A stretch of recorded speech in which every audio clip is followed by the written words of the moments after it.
Welcome back, brothers to Abalor. Tonight we're diving into the lore of the Iron Snakes, which is one of the most unusual chapters of the Ultramarines. As always, before I get into madness, be sure to like and comment any videos and topics you're going to see in the future. Be sure to subscribe for the Emperor. I want to thank you guys for support. I've been killing it like always. Now, let's get into the bad news. The ocean above Acastian was 7 kilometers of black water and merciless weight. It pressed upon his flesh with the strength of a world intent upon crushing him. It forced cold into his bones, filled his secondary heart with a ponderous ache, and made every motion feel as though he fought against the grasp of a buried god. There was no sunlight in the abyss, no reflection, no horizon. Only the faint green runes projected across the lenses of his diving mask and the measured throb of his propulsion harness against his spine. He wore no power armor. The sea did not permit such indulgence in the final trial. His body was sheathed in a close-fitting pressure harness of black scale mail, reinforced at the throat and joints, but otherwise he carried only the weapons granted to every petitioner who entered the hunting depths: a barbed sea lance, a short knife, and the restraint expected of a son of Ithaca. The worm moved somewhere ahead of him. He could feel it through the water. Each sweep of its tail disturbed the abyssal currents. Each flex of its vast body sent a tremor through the iron-rich silt beneath Acastian's boots. The creature had been born in the trenches below Charybdis and fed upon blind leviathans for more than 60 years. It was young by the standards of its kind, scarcely longer than an imperial gunship, yet its jaws could split an armored transport, and its layered hide had turned aside the spears of 3 petitioners already. Acastian tasted blood inside his mask, not his own. The water around him had become a slow-blooming cloud of red, black in the darkness, except where his lens runes painted its edges green. A shape drifted through it. Petitioner Maron rotated helplessly in the current, his propulsion harness firing in spasmodic bursts. The worm's talon had opened him from hip to sternum. Pale coils of intestine billowed from his body and twisted around his legs like feeding eels. One hand clutched at the wound, the other reached toward Acastian. His vox emitted a wet clicking sound. Acastian. The name carried through the water as a broken pulse. Acastian watched him for half a second. Maron's primary heart had failed. His secondary heart was losing pressure. One lung had collapsed, and the other was filling with blood. Even if Acastian reached him, even if he closed the wound and dragged him toward the ascent cage, the worm would strike before they crossed 20 meters. The purpose of the undertaking was not to preserve petitioners. It was to kill the beast. Acastian turned away. Maron's hand closed on emptiness. The worm came out of the blood. Its head filled Acastian's vision, a wedge of scarred bone and lidless eyes. 6 hooked mandibles unfolded around a circular mouth, crowded with inward curving teeth. Strips of flesh hung from those teeth. One scrap bore the remains of another petitioner's black pressure cloth. Acastian fired his harness. The propulsion units punched him downward as the jaws closed above his shoulders. Teeth snapped together hard enough to create a pressure wave. His ears bled. Warning sigils flashed across his lenses. He ignored them. The sea lance rested against his forearm, its barbed head aligned with his gaze. He twisted beneath the creature's skull, close enough to see colonies of pale parasites writhing inside the seams of its armor. The worm rolled with sudden, obscene speed. Its forelimbs struck him. Claws raked across his chest. Reinforced scale split. Flesh opened from collarbone to abdomen, and his blood joined Maron's in the water. Pain entered Acastian's mind. He acknowledged it. He did not obey it. The worm wheeled for another pass. Its bulk vanished into darkness, but the wake of its movement remained visible as streaming distortions in Acastian's lens display. He adjusted the angle of his harness and descended until his boots struck the trench floor. Silt erupted around him. He knelt and closed one hand around a spur of basalt. Above him, Maron's propulsion harness fired again. The dying petitioner lurched across the worm's path. The creature turned toward the movement. Its jaws opened.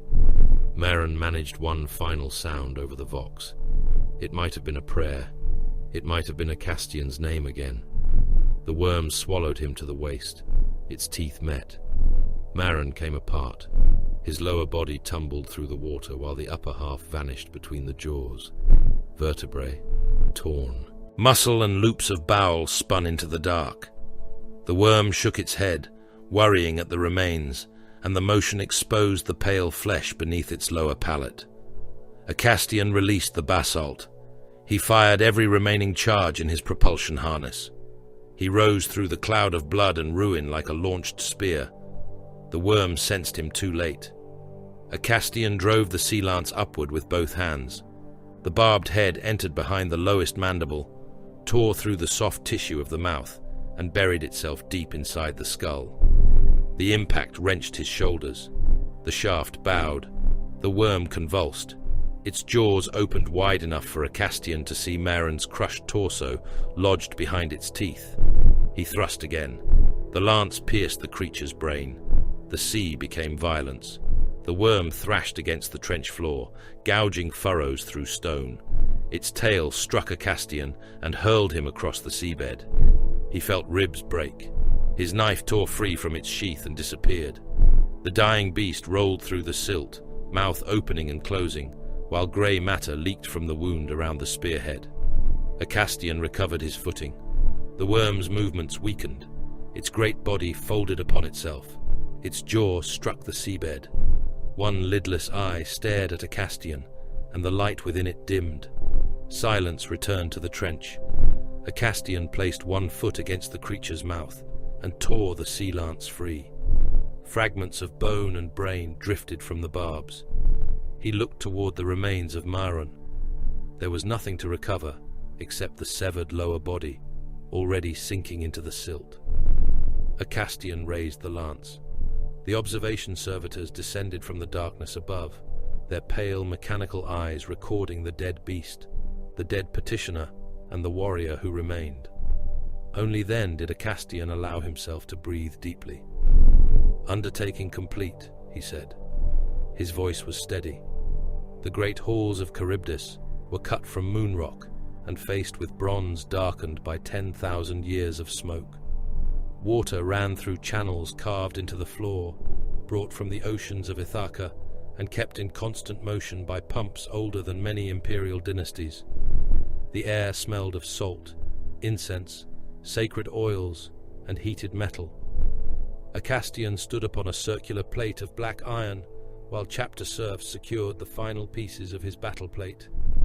The armor was gunmetal grey, its surfaces polished, but not ornamented beyond the requirements of the phratery.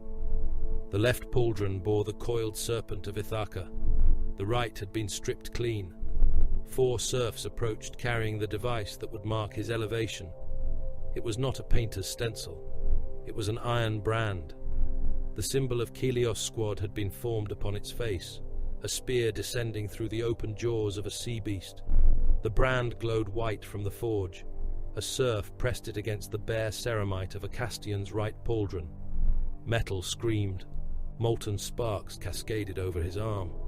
The mark sank into the armor, permanent and black-edged. Apothecary Forian watched from the edge of the plate. His armor was the same dark grey as the others, though one pauldron and his helm were bone white. Vials, surgical blades, and gene seed reliquaries rested within the housings of his narthecium. "Primary heart," Forian said. "Stable." "Secondary heart." "Stable." Lariman response. "Within accepted range." "Neuroglottis." "Unimpaired." "Gene seed." A Castian met the apothecary's red lenses. "Belongs to the phratery." Forian inclined his head. "Correct." Brother Sergeant Eurytion stood behind him. He was a broad figure even among the Adeptus Astartes, his armor marked by cuts, burns, and repairs from undertakings scattered across the reef stars. A sea lance rested against his shoulder. Its blade was dull bronze, not ceremonial gold, and its shaft bore the names of dead brothers in narrow Ithacan script. "The petitioners entered the trench as 9, Eurytion said. 7 returned, Acastian answered. 2 died. Yes, Brother Sergeant. You saw Marin wounded. I did. You could have attempted his recovery. I could. You did not. The worm remained alive. Eurytion stepped closer. You judged his life expended. I judged the undertaking incomplete. For several moments, the only sound was the hiss of cooling. Ceramite. Then Eurytion placed one gauntlet against Acastian's newly branded pauldron. You have not been made immortal, he said. You have not been granted freedom. Your life has not become greater than the lives you possessed before this hour. Acastian remained still. It has become the property of Ithaca. I understand. No, you remember, understanding will be beaten into you by service. Chapter Serfs entered bearing his war gear. The bolter came first, its casing dark and its magazine well empty. Acastian received it in both hands. A serf presented ammunition, mass-reactive shells sealed within curved magazines, each round stamped with the sigil of the forge and an invocation of destruction. Then came the combat shield, compact by the standards of the wider Imperium, but thick enough to resist small arms fire and edged for killing at close quarters. A short power blade followed, its activation runes set beneath the guard, frag grenades, crack grenades, a fresh sea lance forged to the measure of his reach. Last came a small crystal vial. Water moved inside it, water from Ithaca. Acastian took the vial and secured it within the reliquary housing over his left breast. You are Keleos, Eurytion said. Acastian locked the bolter to his thigh. I am Keleos. The bell sounded. Its first toll shook dust from the vaults. The second moved through the water channels and made their surfaces tremble. By the third, every warrior and serf in the arming hall had fallen silent. The great bell of Charybdis did not mark hours. It did not call petitioners to feast or summon servants to labor. It sounded only when the reef stars called upon Ithaca. Acastian looked toward Eurytion. The brother sergeant had already turned. Arm fully, he said. The freightory has received an invocation. The strategium lay beneath a dome of bronze and black stone. A hololithic projection of the reef stars burned above a circular table, each imperial world represented by a point of cold blue light. Red lines marked unstable warp routes. Amber runes showed systems under interdiction or tithe investigation. One light pulsed at the edge of the projection. Caraxis. Acastian stood with the warriors of Keleos' squad, while a hooded serf read the decoded message. Invocation received through astropathic relay. Planetary Authority seal verified. Origin point, Caraxis Primus. Classification, Industrial Ocean World. Recorded population exceeds 18 billion souls. Principal assets include promethium extraction platforms, munitions manufactoria, void ship component foundries, and seabed assembly complexes. The projection shifted. Caraxis appeared as a dark sphere covered by storm systems and metallic islands. Planetary tithe status? Eurytion asked. Current. Orbital defense status? Active at the time of the last verified transmission. Fleet activity? No hostile fleet detected. Rebellion? No declaration. Xenos contact? Unconfirmed. The serf hesitated. Eurytion's helm turned a fraction. Continue.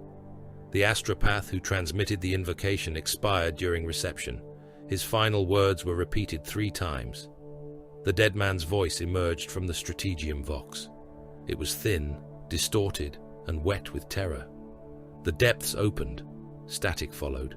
The depths opened. The second repetition broke into a scream. The depths opened. Silence returned. Acastian studied the world. 18 billion souls.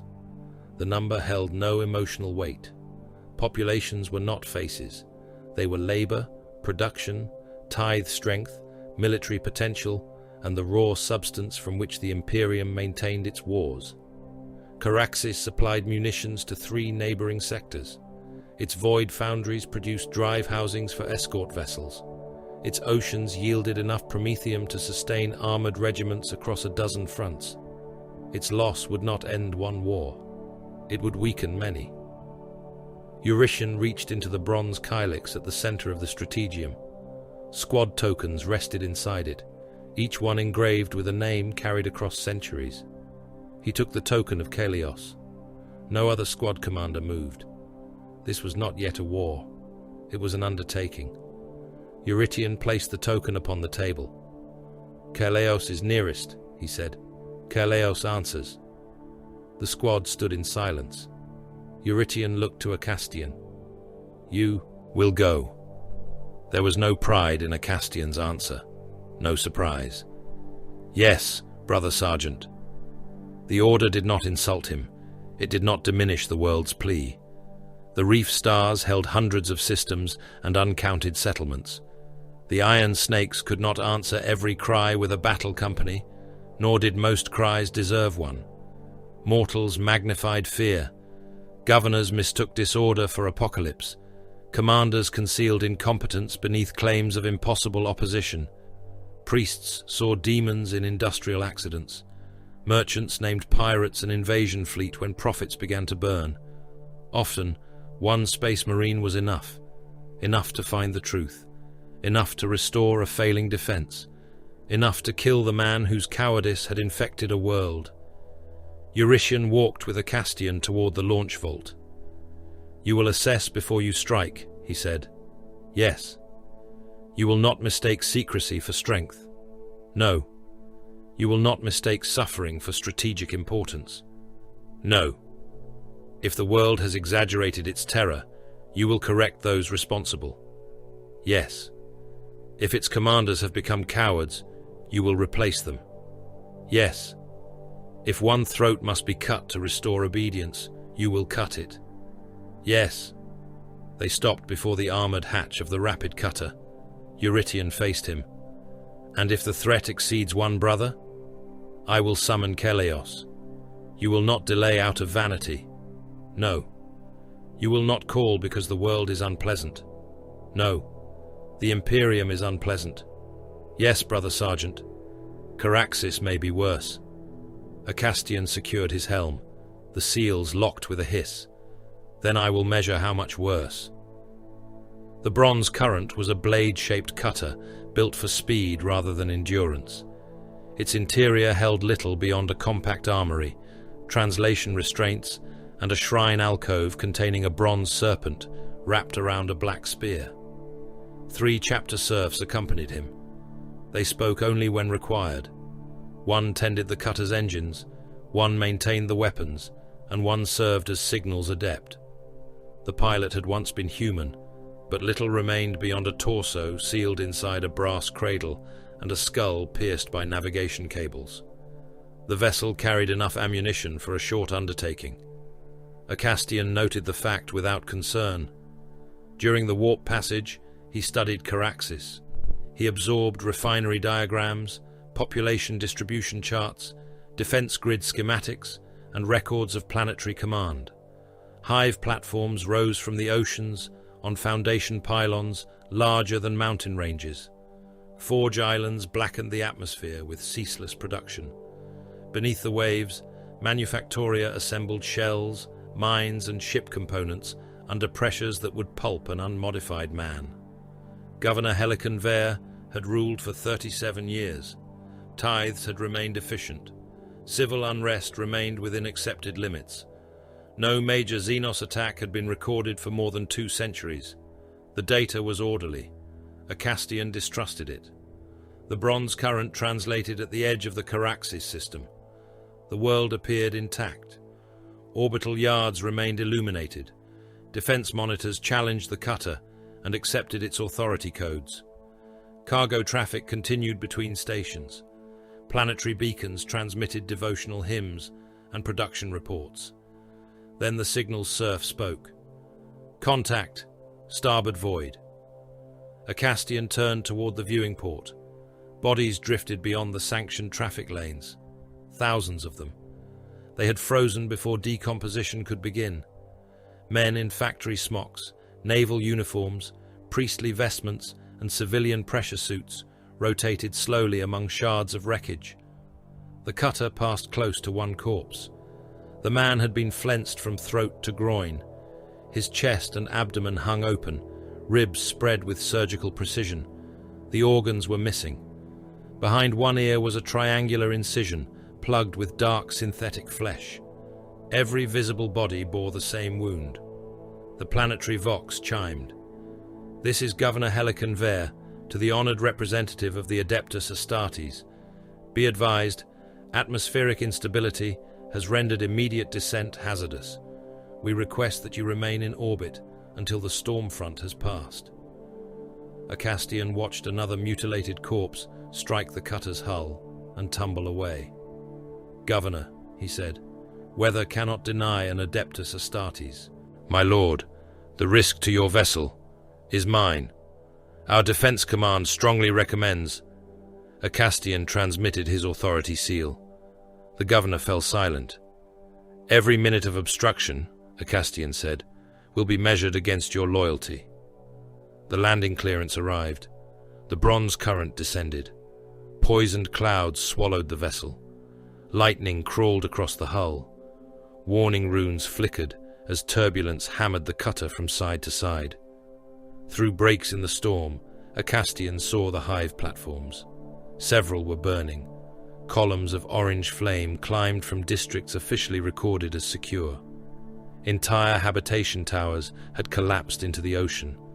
None of it appeared upon the planetary telemetry. Anti-aircraft batteries rotated toward the cutter. Targeting locks flashed across Acastian's display. Then the weapons turned away. Something moved through the clouds beside them. Fast, angular, black against black. Acastian saw swept blades, a narrow hull, and a glimpse of violet light. Then it vanished. The cutter struck the ceremonial plaza hard enough to crack the rockcrete. Its ramp opened. Rain hissed against Acastian's armor as he descended. Thousands of officials, officers, priests, and palace guards knelt across the plaza. Their heads were bowed. Incense burners swung in the storm. Bronze banners snapped above them. Acastian removed the vial from his breastplate. He opened it and poured Ithacan water upon the ground. The drops vanished into the rain. "This ground is witnessed," he said. He looked upon the kneeling delegation.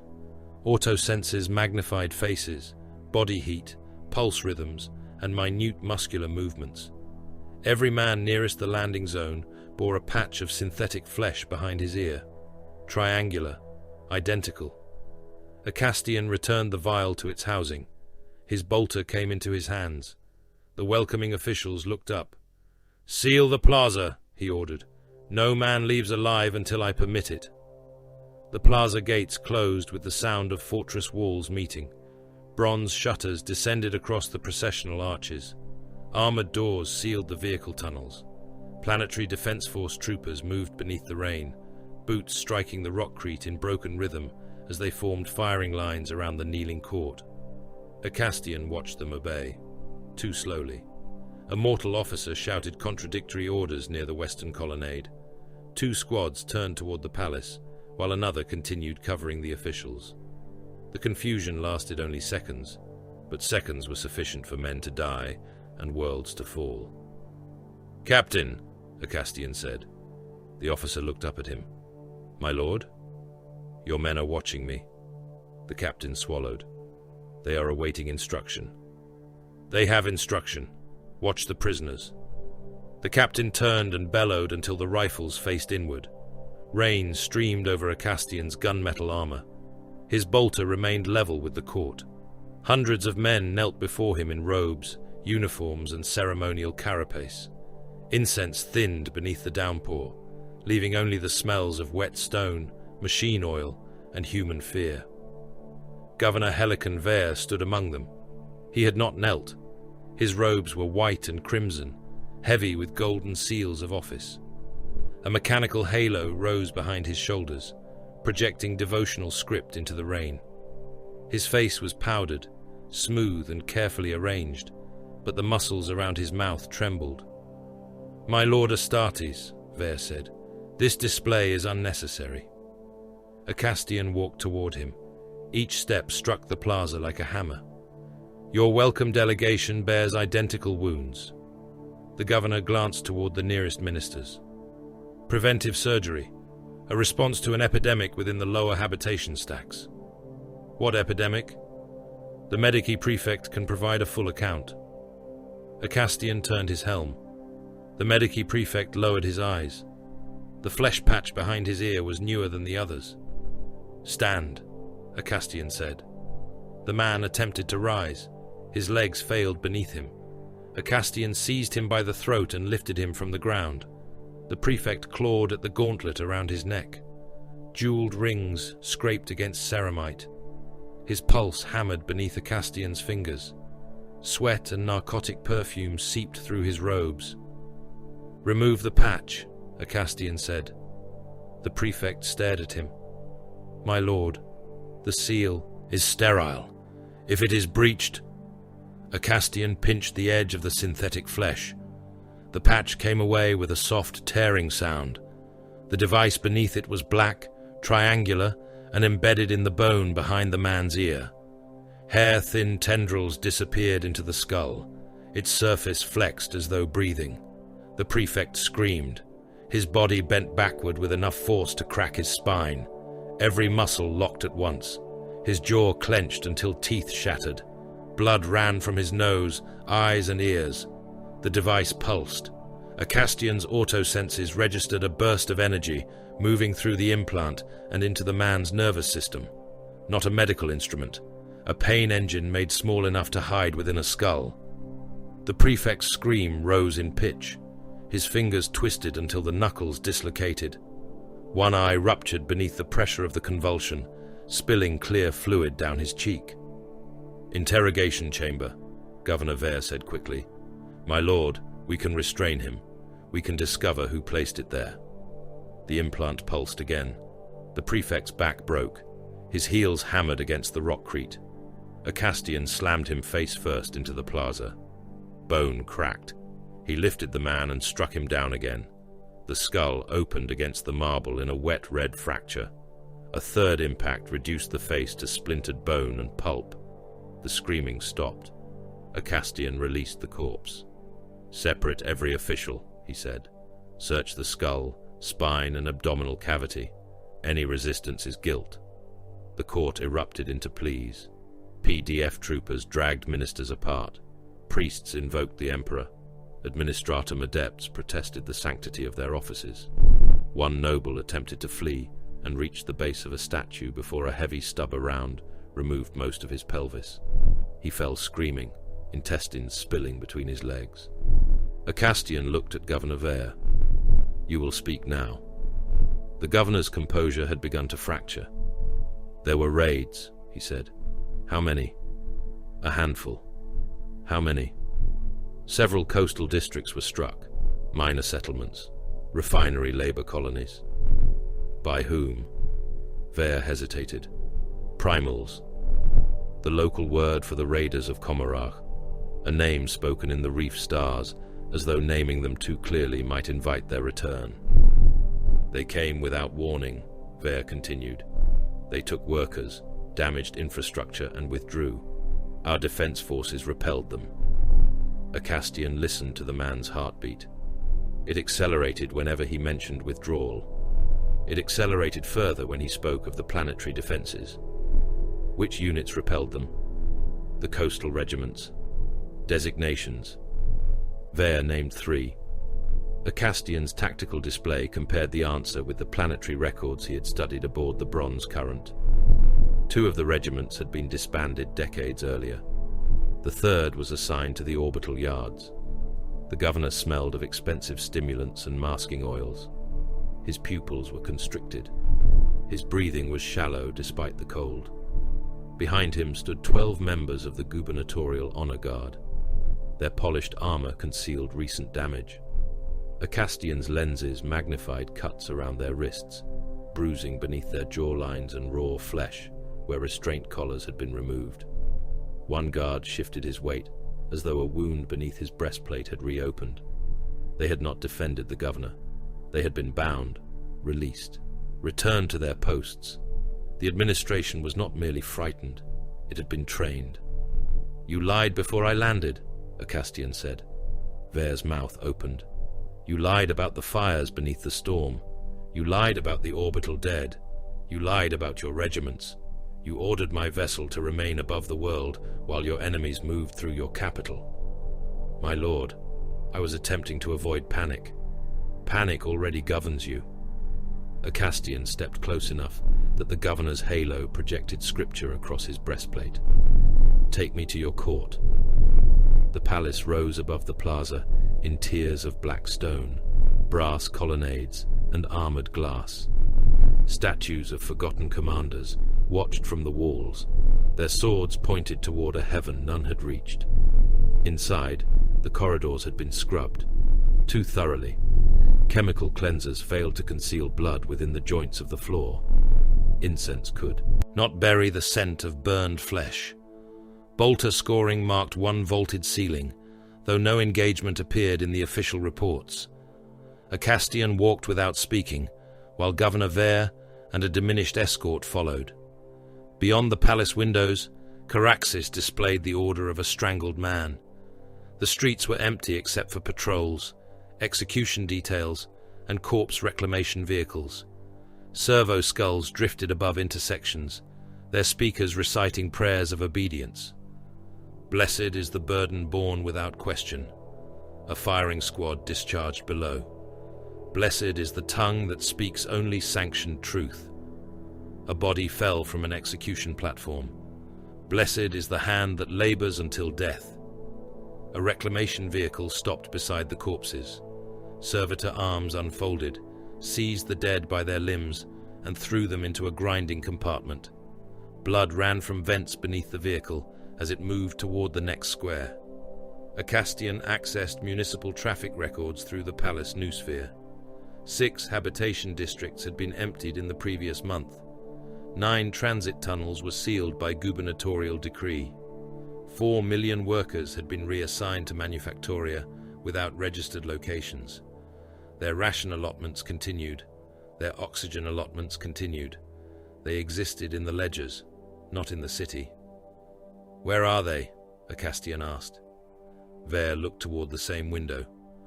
"The lower industries suffered unrest." "That was not my question. The workers were relocated for their protection, to Manufactoria that do not exist. The records are incomplete. The records are false." Vare said nothing. A squad of black-armored men waited in the palace audience chamber. Their armor carried the scales and chained book of the Adeptus Arbites. Shotguns rested across their breastplates. Their leader wore a long coat over reinforced carapace and a helm clipped to his belt. He was old for a mortal soldier. Scar tissue crossed his scalp and disappeared beneath a bionic eye. His natural eye remained fixed on Acastian. "Marshal Ors Taran," he said. "Adeptus Arbites, Caraxes Precinct Command." "You requested action against the planetary court," Acastian said. Taran's jaw tightened. "Yes, Lord." "How many times?" 7 formal petitions, 3 emergency warrants, 1 request for sector intervention. All denied. By gubernatorial authority. "You found evidence of Xenos activity?"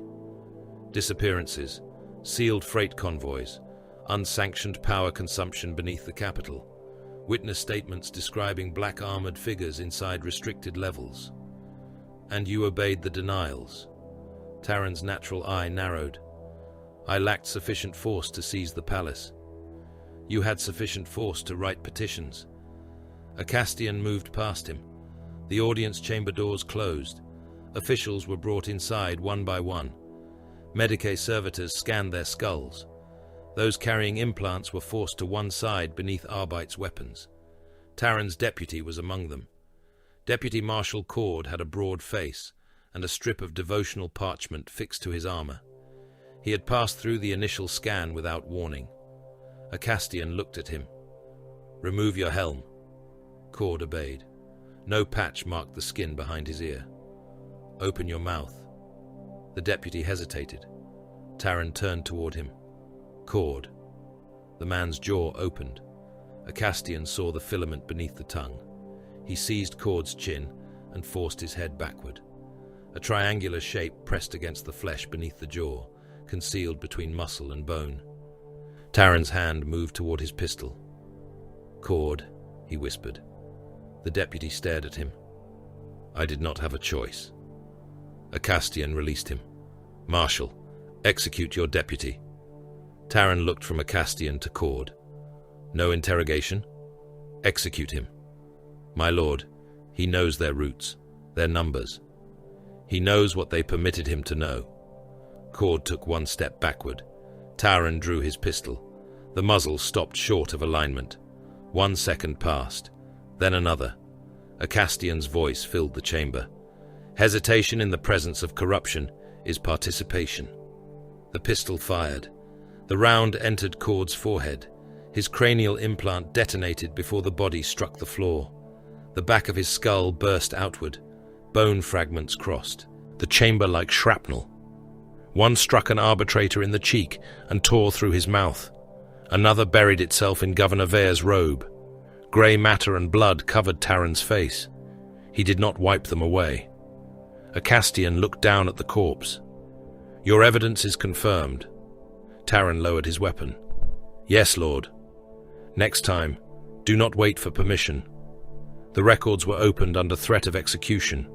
Cargo manifests, power audits, penal transfers, transit authorizations sealed with the governor's own authority. The pattern descended. Prisoners had been moved from the hives into the seabed complexes. Tens of thousands at first, then hundreds of thousands. Entire work shifts vanished into abyssal extraction routes and never returned.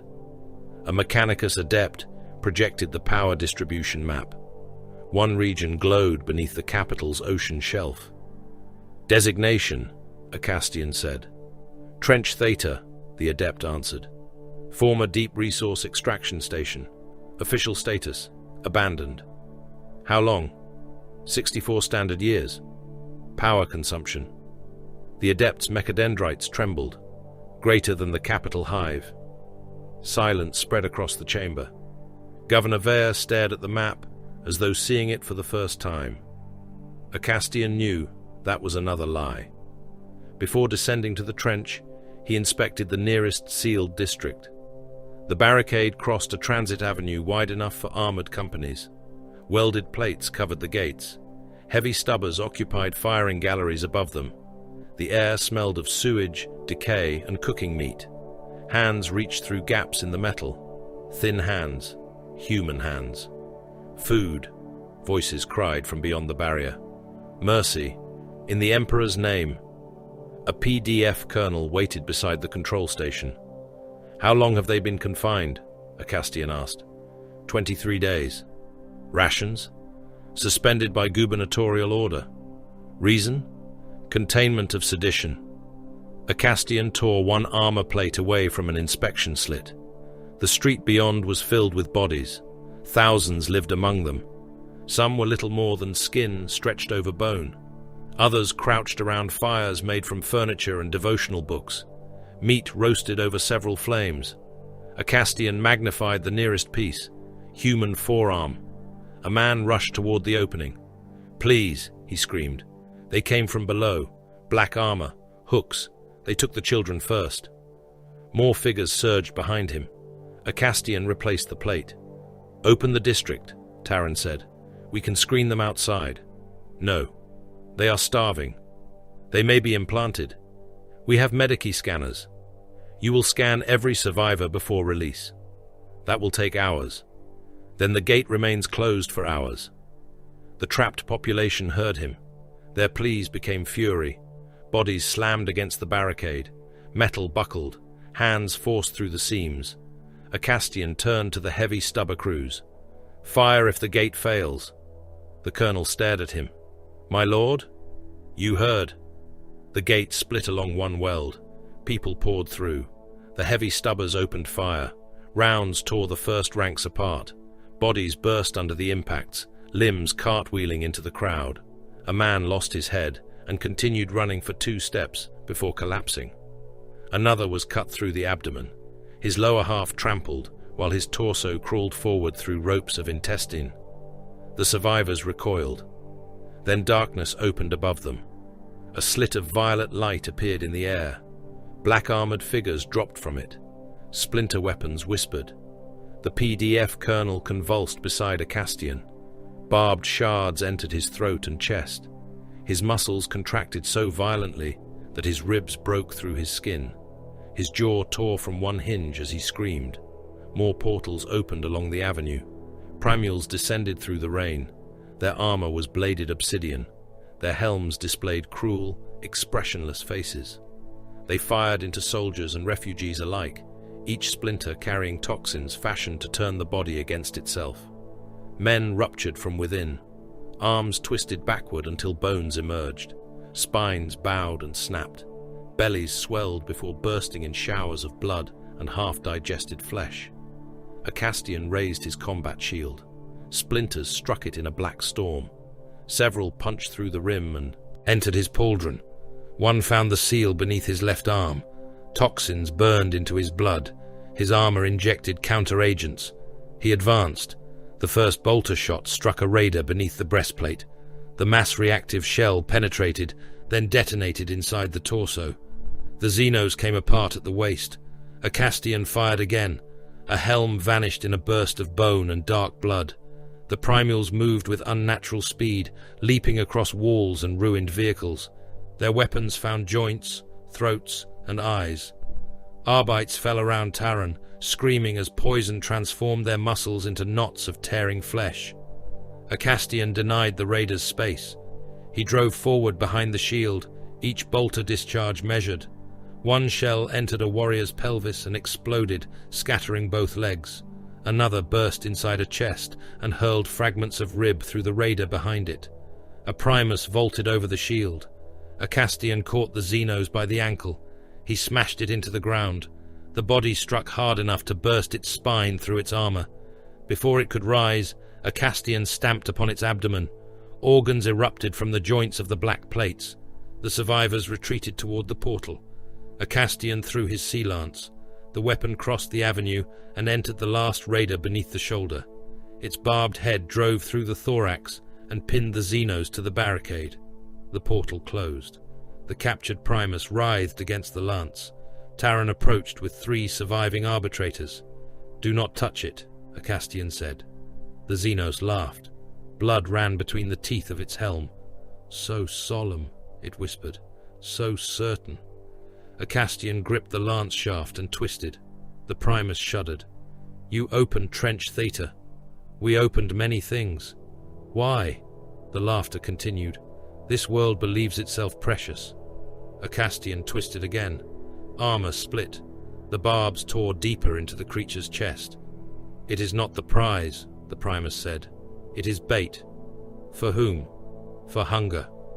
Its helm turned toward the storm-dark sky. 18 billion little vessels of pain. 18 billion throats waiting to sing. We have merely taught the world its first note. A Castian heard the change in the Vox before the warning sounded. Every channel filled with static. Orbital augers began transmitting threat runes across his vision.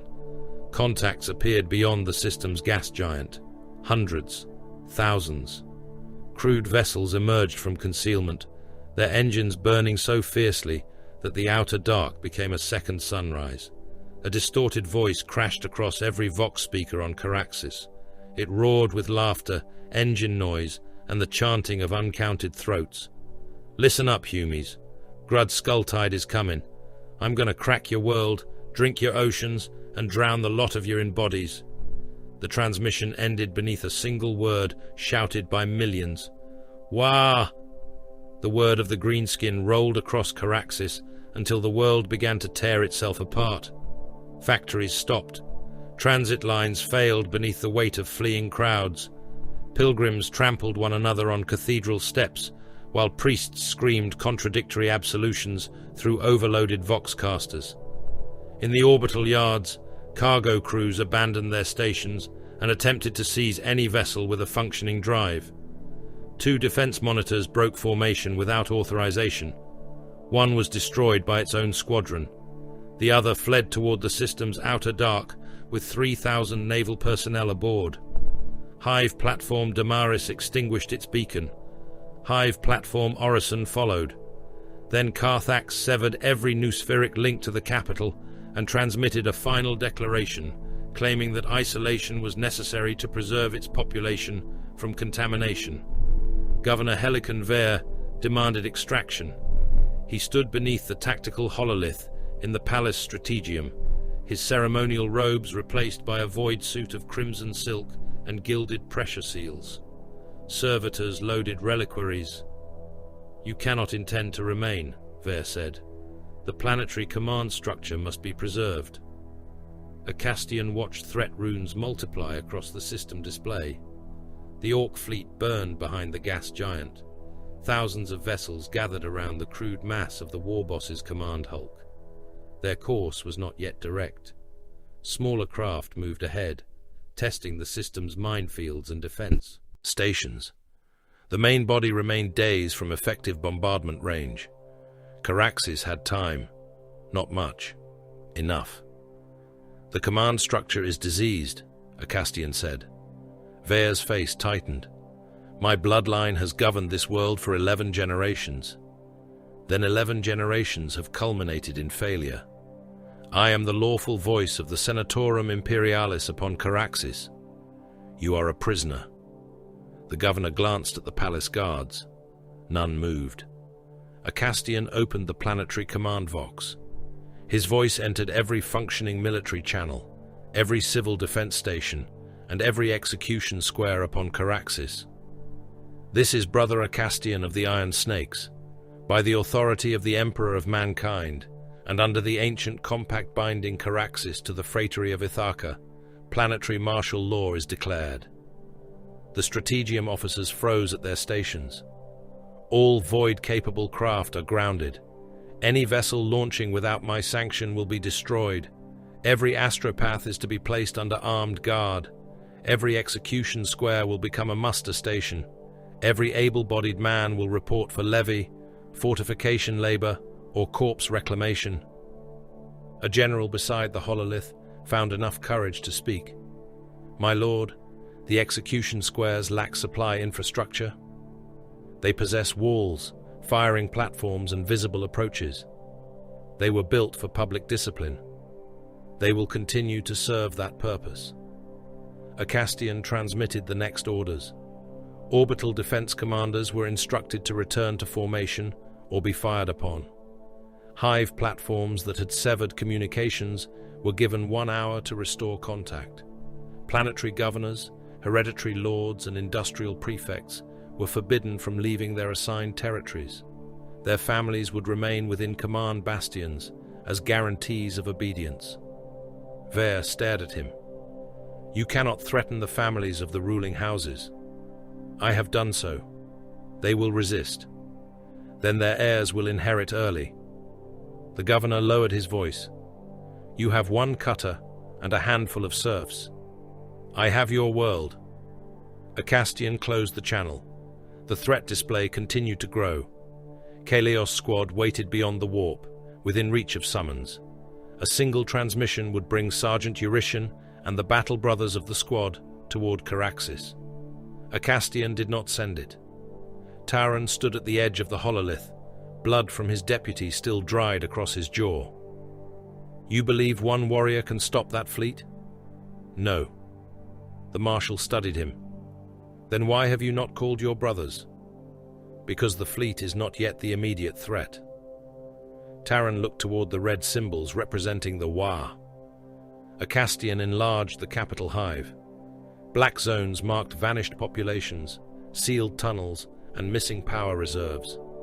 Trench Theta glowed beneath them all. "The primals opened this world before the Orcs arrived," Acastian said. "They compromised its rulers, its records, and its defenses. They wanted the distress invocation transmitted. Until I understand why, bringing more of the Phratery here would place them within an enemy design. And if the Greenskins reach us first? They will not." The certainty in his voice silenced the chamber. It was not faith. It was a statement of required fact. A Castian selected the route into the lower hive. Taran, gather those of your men whose loyalty has been proven. How many? As many as can descend without slowing me. The marshal returned with 32 arbitrators. They wore black carapace, sealed helms and rebreather units. Shotguns and executioner pattern weapons rested against their shoulders. 2 carried suppression shields. 1 bore a heavy flamer connected to a fuel reservoir upon his back. No man spoke as a Castian approached. They had seen the dead primules outside the refugee district. They had seen the wounds in the Space Marine's armor and the splinter marks across his shield. They understood that the creature before them had crossed a killing ground that had destroyed a platoon. They did not yet understand what one Space Marine meant. The descent began through a freight elevator beneath the Arbite's precinct. The platform passed abandoned transit levels, corpse processing works and habstacks sealed under gubernatorial authority. Emergency lumens flickered behind armored mesh. The air grew hotter as they descended. The smell changed from incense and rain to rust, sewage, and old blood.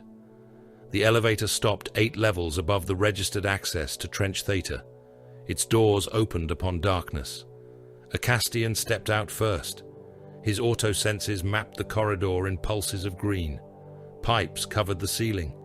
Condensation dripped from them in slow, greasy threads. The walls were tiled with devotional mosaics depicting laborers offering shells and fuel to the Emperor's armies. Someone had rearranged the bodies beneath the mosaics.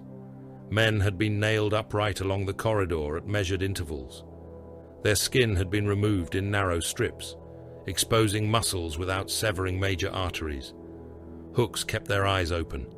Wires entered their spines and emerged from holes drilled through their teeth. Some were dead. Most were not. A Vox amplifier had been placed inside each opened chest. Their screams traveled through the devices in rhythmic bursts. 3 short cries, a pause, 2 long cries, another pause. The pattern repeated down the passage. Taran raised one fist, halting his men. "Direction markers," he said. "Yes," a Castian answered. "For whom?" "Their kind." One of the nailed men saw them. His lips had been cut away. Teeth showed through ruined cheeks. "Help," he rasped. The amplifier in his chest transformed the word into a shriek that echoed along the pipes. Far ahead, something moved. A Castian fired once. The bolt entered the man's forehead and detonated within the skull. Blood and bone struck the mosaic behind him. The screaming device became silent. He walked to the next victim and fired again, then the next. The arbitrators followed. A Castian killed every living marker without breaking stride. Some begged, some thanked him. Some had been reduced to animal sounds by hours or days of engineered torment. The bolter ended each voice. After the 9th execution, an arbitrator behind Taran whispered a prayer for the dead. A Castian turned his helm. "Silence." The man stiffened. "The devices guide the enemy by sound," a Castian said. "Prayer may guide them just as well." No one spoke again.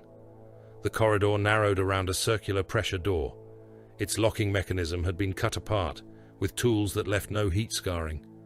Beyond it lay an old turbine hall filled with inactive machinery. A Castian crossed the threshold. Darkness moved along the walls, not absence of light, something with shape. His thermal display showed nothing. Ultraviolet revealed smears of residue across the floor, but no bodies. Motion trackers registered the arbitrators and nothing else. A black blade emerged from the wall. It entered an arbitrator between groin and abdomen and tore upward. Carapace split. The man opened from pelvis to sternum. His organs fell through the wound before his body struck the floor. More shadows detached themselves. Long limbs unfolded from the darkness. Pale eyes burned within faces that were not entirely faces. Curved blades caught what little light existed and returned none of it. "Mandrakes!" Taran shouted. The creatures entered the column. An arbitrator fired point blank.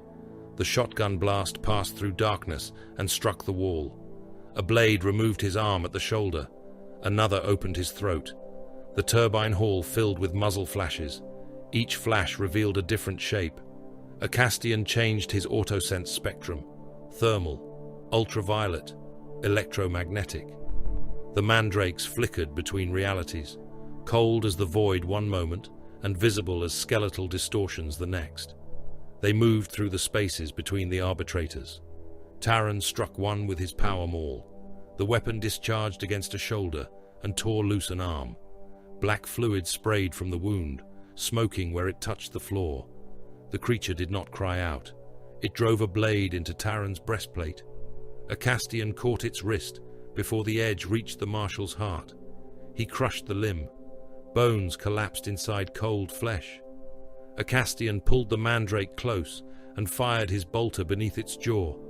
The shell burst inside its skull. Blackened brain matter struck the ceiling. "Incendiaries," a Castian ordered. He tore a grenade from his belt, armed it, and threw it into the center of the hall. The detonation filled the chamber with white fire. Promethium gel spread across the floor and climbed the machinery. Shadows vanished beneath the blaze. Mandrakes emerged wherever the fire denied them darkness. The arbitrator with the heavy flamer understood. He opened the weapon's valve and swept a burning arc across the western wall. Fire rolled through the turbines.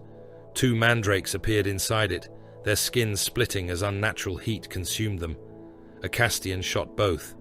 The first lost its upper torso in a burst of charred organs.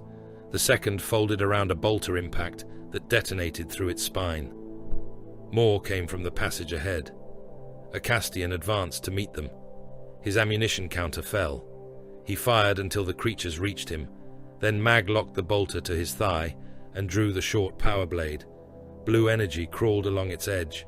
The turbine hall opened onto a service doorway, too narrow for 3 men to cross abreast. A Castian planted his combat shield inside it.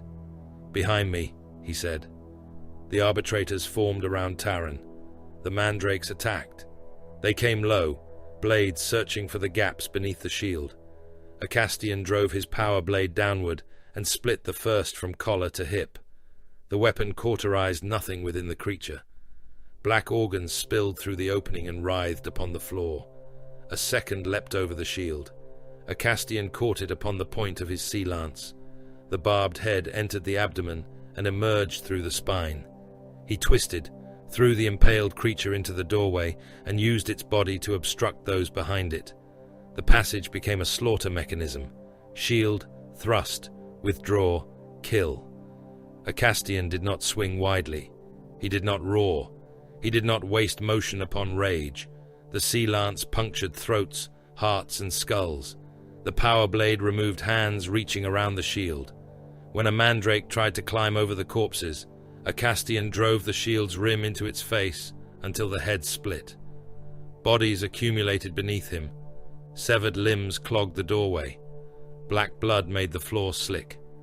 A creature attempted to crawl through the mound and found itself trapped beneath its own dead. A Castian stamped upon its back, drove the lance between its shoulders, and pierced the floor beneath it. The assault continued. An arbitrator passed a Castian a fresh magazine. The Space Marine reloaded with one hand. He fired through the doorway until the next magazine emptied, each detonation pulping another Xeno's body inside the confined passage.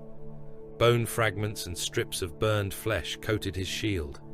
Then a splinter round struck his neck. It entered through a damaged seal beneath the helm and buried itself beside the spine. Taran saw the impact. "My lord." A Castian's armor detected the toxin. Pain spread across his shoulder. His left arm stiffened. Warning sigils announced vascular contamination and nerve disruption. His modified physiology responded before conscious thought. The preomnor and olytic kidney began isolating the poison. Armor injectors drove counter-agents into his blood. A Castian killed the mandrake that had fired. He drove the sea lance through its mouth and out the back of its skull. "Wound status?" Taran demanded. "Minor reduction in combat efficiency." The marshal stared at him. A Castian tore the splinter from his neck. Dark blood ran across his gorget. Advance. They descended beyond the turbine hall. 21 arbitrators remained. The tunnels changed as they approached the power source beneath the capital. Imperial stone gave way to black structures grown rather than built. Curved ribs crossed the ceilings. Veins of violet light pulsed within the walls. They found the choir behind a membrane of translucent flesh. A Castian cut through it. The chamber beyond was large enough to contain a cathedral. Thousands of captives hung within it. They were suspended in stacked circles around a central machine, each body held by hooks, cables, and articulated needles. Men had been opened with surgical precision. Nerves were drawn from their spines and woven into glistening conduits. Lungs breathed outside chests. Hearts beat inside glass chambers. Mouths moved in silent unison until the machine permitted them to scream. At the center floated an orc. The greenskin was enormous even in starvation. Its skull had been cut open and fixed within a crown of black metal. Copper rods pierced its brain. Chains held its limbs apart, while psychic energy crawled across its skin. A weird boy. Its eyes opened. Green light flooded the chamber. Every captive screamed. The sound struck with physical force. Arbitrators fell to their knees. Blood ran from ears and noses. One man clawed at his helm until his fingers broke against the carapace. A Castian remained standing. He saw energy pass from the captives into the black machine, then into the weird boy. The Xeno's uncontrolled psychic force was being shaped, amplified and projected upward, into the void, toward the approaching fleet. "The beacon," Taran said through clenched teeth. "Yes."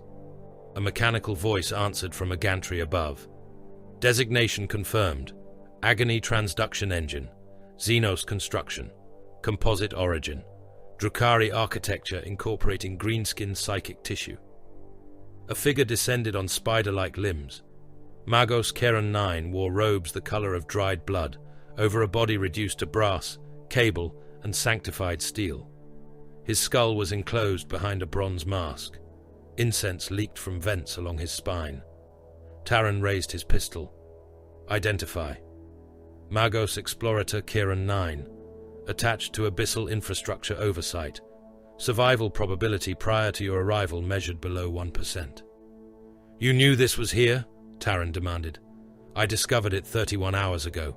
Attempts to transmit were prevented by hostile noospheric organisms." A Castian looked toward the central machine. "Can it be destroyed?" "Affirmative." "Consequences?" The Magos' lenses contracted. Immediate release of accumulated empiric pressure. Estimated mortality within the capital hive. Total. How many control nodes? 4 primary, 12 secondary. Primary seizure is sufficient to regulate collapse. Locations. The chamber projection appeared between them. 4 nodes occupied different levels around the choir. Each was defended by gun emplacements, portal structures, and life sign clusters. A Castian studied the routes. He could reach one swiftly, not 4. He turned to Taran. "Divide your force." The Marshal looked at the surviving men. "They will not hold against what guards those nodes. They do not need to hold. They need to reach them." A Castian assigned teams. Taran would take the eastern node. The Flamer Bearer and 6 arbitrators would descend west. Magos Keren 9 would guide another group through the machine galleries. The remainder would accompany a Castian toward the central controls. No one protested. They had passed beyond fear of death. Fear had become an environmental condition. The extermination began. A Castian advanced level by level. He destroyed gun nests with crack grenades, drove defenders from cover with bolter fire, and crossed through portal chambers before the primals could reinforce them. Human collaborators fought beside the Xenos. Some wore gubernatorial uniforms. Others had mutilated themselves in imitation of their masters. A Castian killed them all. Implanted workers were found chained to control stations. Magos Keren 9 identified several whose devices had entered the spinal column and fused with the motor cortex. Disconnection survival probability negligible, the Magos said. One captive looked at Taran. I can still serve. A Castian shot him through the head. Taran flinched. He was conscious. He was compromised. He asked to serve. He could not. The marshal's face hardened.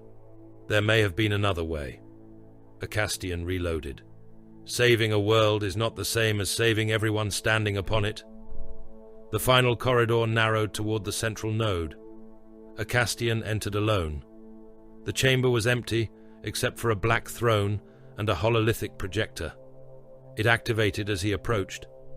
A tall, slender figure appeared above the throne. Its armor was covered in hooked blades and polished trophies.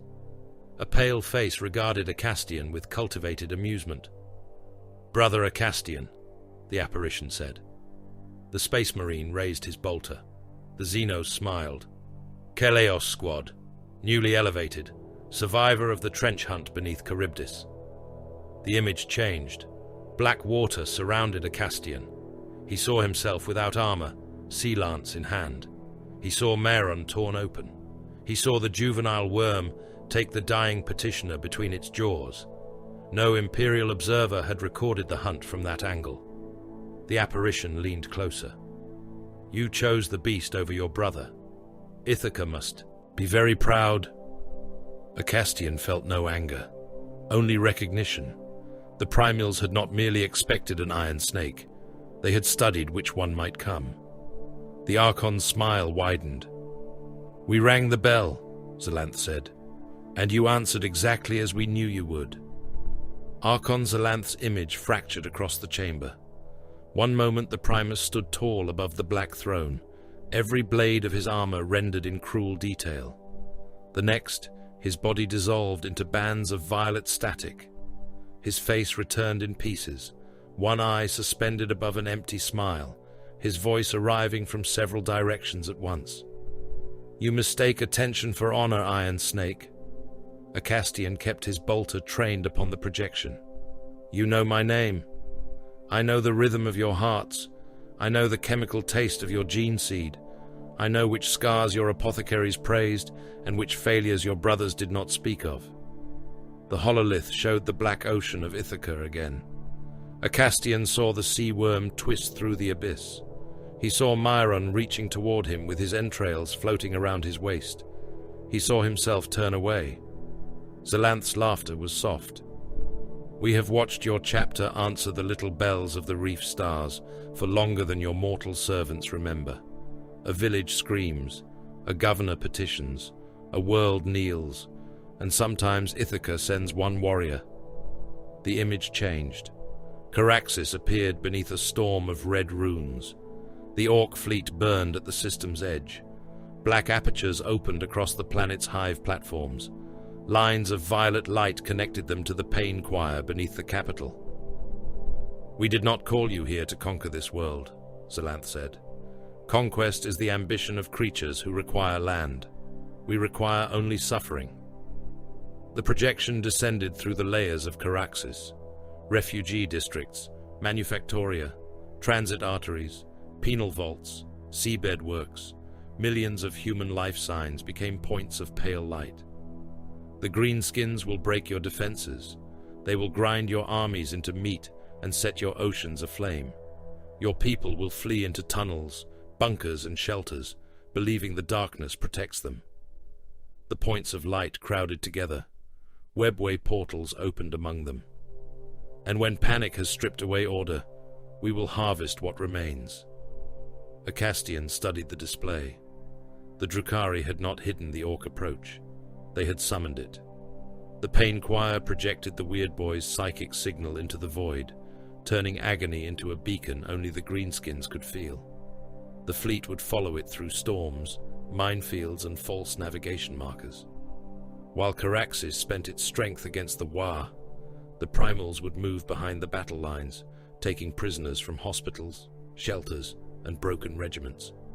One enemy had been fashioned into a weapon against another. Zalanth had expected the Imperium to answer. He had expected the iron snakes. A second pattern emerged within the hololith. Thin crimson pulses travelled through the machine and converged upon the symbol representing a Castian. Each pulse matched the cycle of his secondary heart. "The choir recognizes you," Zalanth said. "Your kind sing more brightly than mortals. Gene seed carries memory, fear, and discipline in such exquisite balance. We required an Astartes resonance to complete the mechanism." Acastian's targeting runes measured the projection's origin. There was no physical body to kill, only a transmission. "You lured one of the Fratery here to strengthen the beacon. We rang the bell. You came alone, the perfection of tradition." The image leaned closer. "Call your brothers, Acastian. Let Kalios descend. Let the sons of Ithaca fill our engines one by one." The hololith vanished. Darkness remained above the throne. Acastian lowered his bolter. He felt no humiliation, no fury. Emotion did not alter the shape of the battlefield. The Primals required the Pain Choir. They required access to the planetary defense codes so the Orc fleet could approach without being destroyed beyond weapons range. They required stable webway portals through which their harvesting forces could move. They required the Orc command structure to continue following the psychic signal. 4 points of precision. Destroy the beacon. Restore the defense grid. Close the portals. Break the Waa's direction. Everything else was blood and distance. The chamber shook. A sound like a cathedral bell struck from below. Acastian turned toward the door as the black walls flexed inward. The choir screamed, not the captives alone. The machine itself screamed through every throat connected to it. Green light burst along the conduits. Magos Keron 9's voice entered the vox. "Critical deviation. Greenskin psychic subject has exceeded containment threshold. Primary node control degraded." Acastian left the throne chamber at a run. The corridor buckled beneath him. Violet veins ruptured inside the walls, spraying luminous fluid across the floor. Human collaborators fled from maintenance alcoves. Acastian shot the first through the spine and crushed the second beneath his shield without slowing. The Pain Choir's central chamber opened ahead. The Weird Boy had torn one arm free. Chains hung from its wrist. Fragments of black machinery remained embedded in the flesh. Its muscles swelled as psychic energy poured into them. Skin stretched until it split, revealing cords of dark red tissue beneath. The Orc laughed. Its jaw opened too far. Green fire spilled from its mouth. The blast struck the upper gantry. Servitors came apart. Metal limbs spun through the air. One vat-grown attendant burst at the waist, its spine torn free with the pelvis still attached. Another was lifted from the gantry and crushed against the ceiling until its skull collapsed into its chest. The psychic pressure caught the bones. They stopped falling. Femurs, ribs, and sharpened fragments of skull rotated in the air around the Weird Boy. Then they flew. An arbitrator beside Taran was struck through the visor. A splinter of bone entered his eye and exited through the rear of his helm. Another man's throat disappeared beneath a storm of ribs. He fell while arterial blood sprayed across the gantry rails. Taran raised his suppression shield. Bone shards hammered through it. "Down!" he shouted. The Weird Boy tore its other arm free.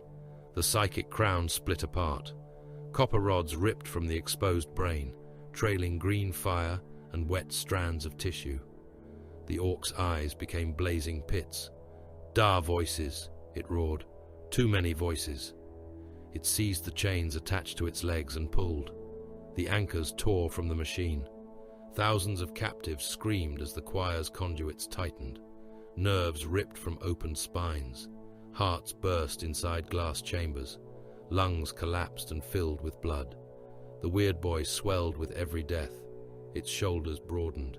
Its teeth lengthened. Cracks opened across its skull and leaked green light. Acastian advanced. Lightning struck his combat shield. The discharge crawled across its face and entered his gauntlet. Warning sigils flooded his vision.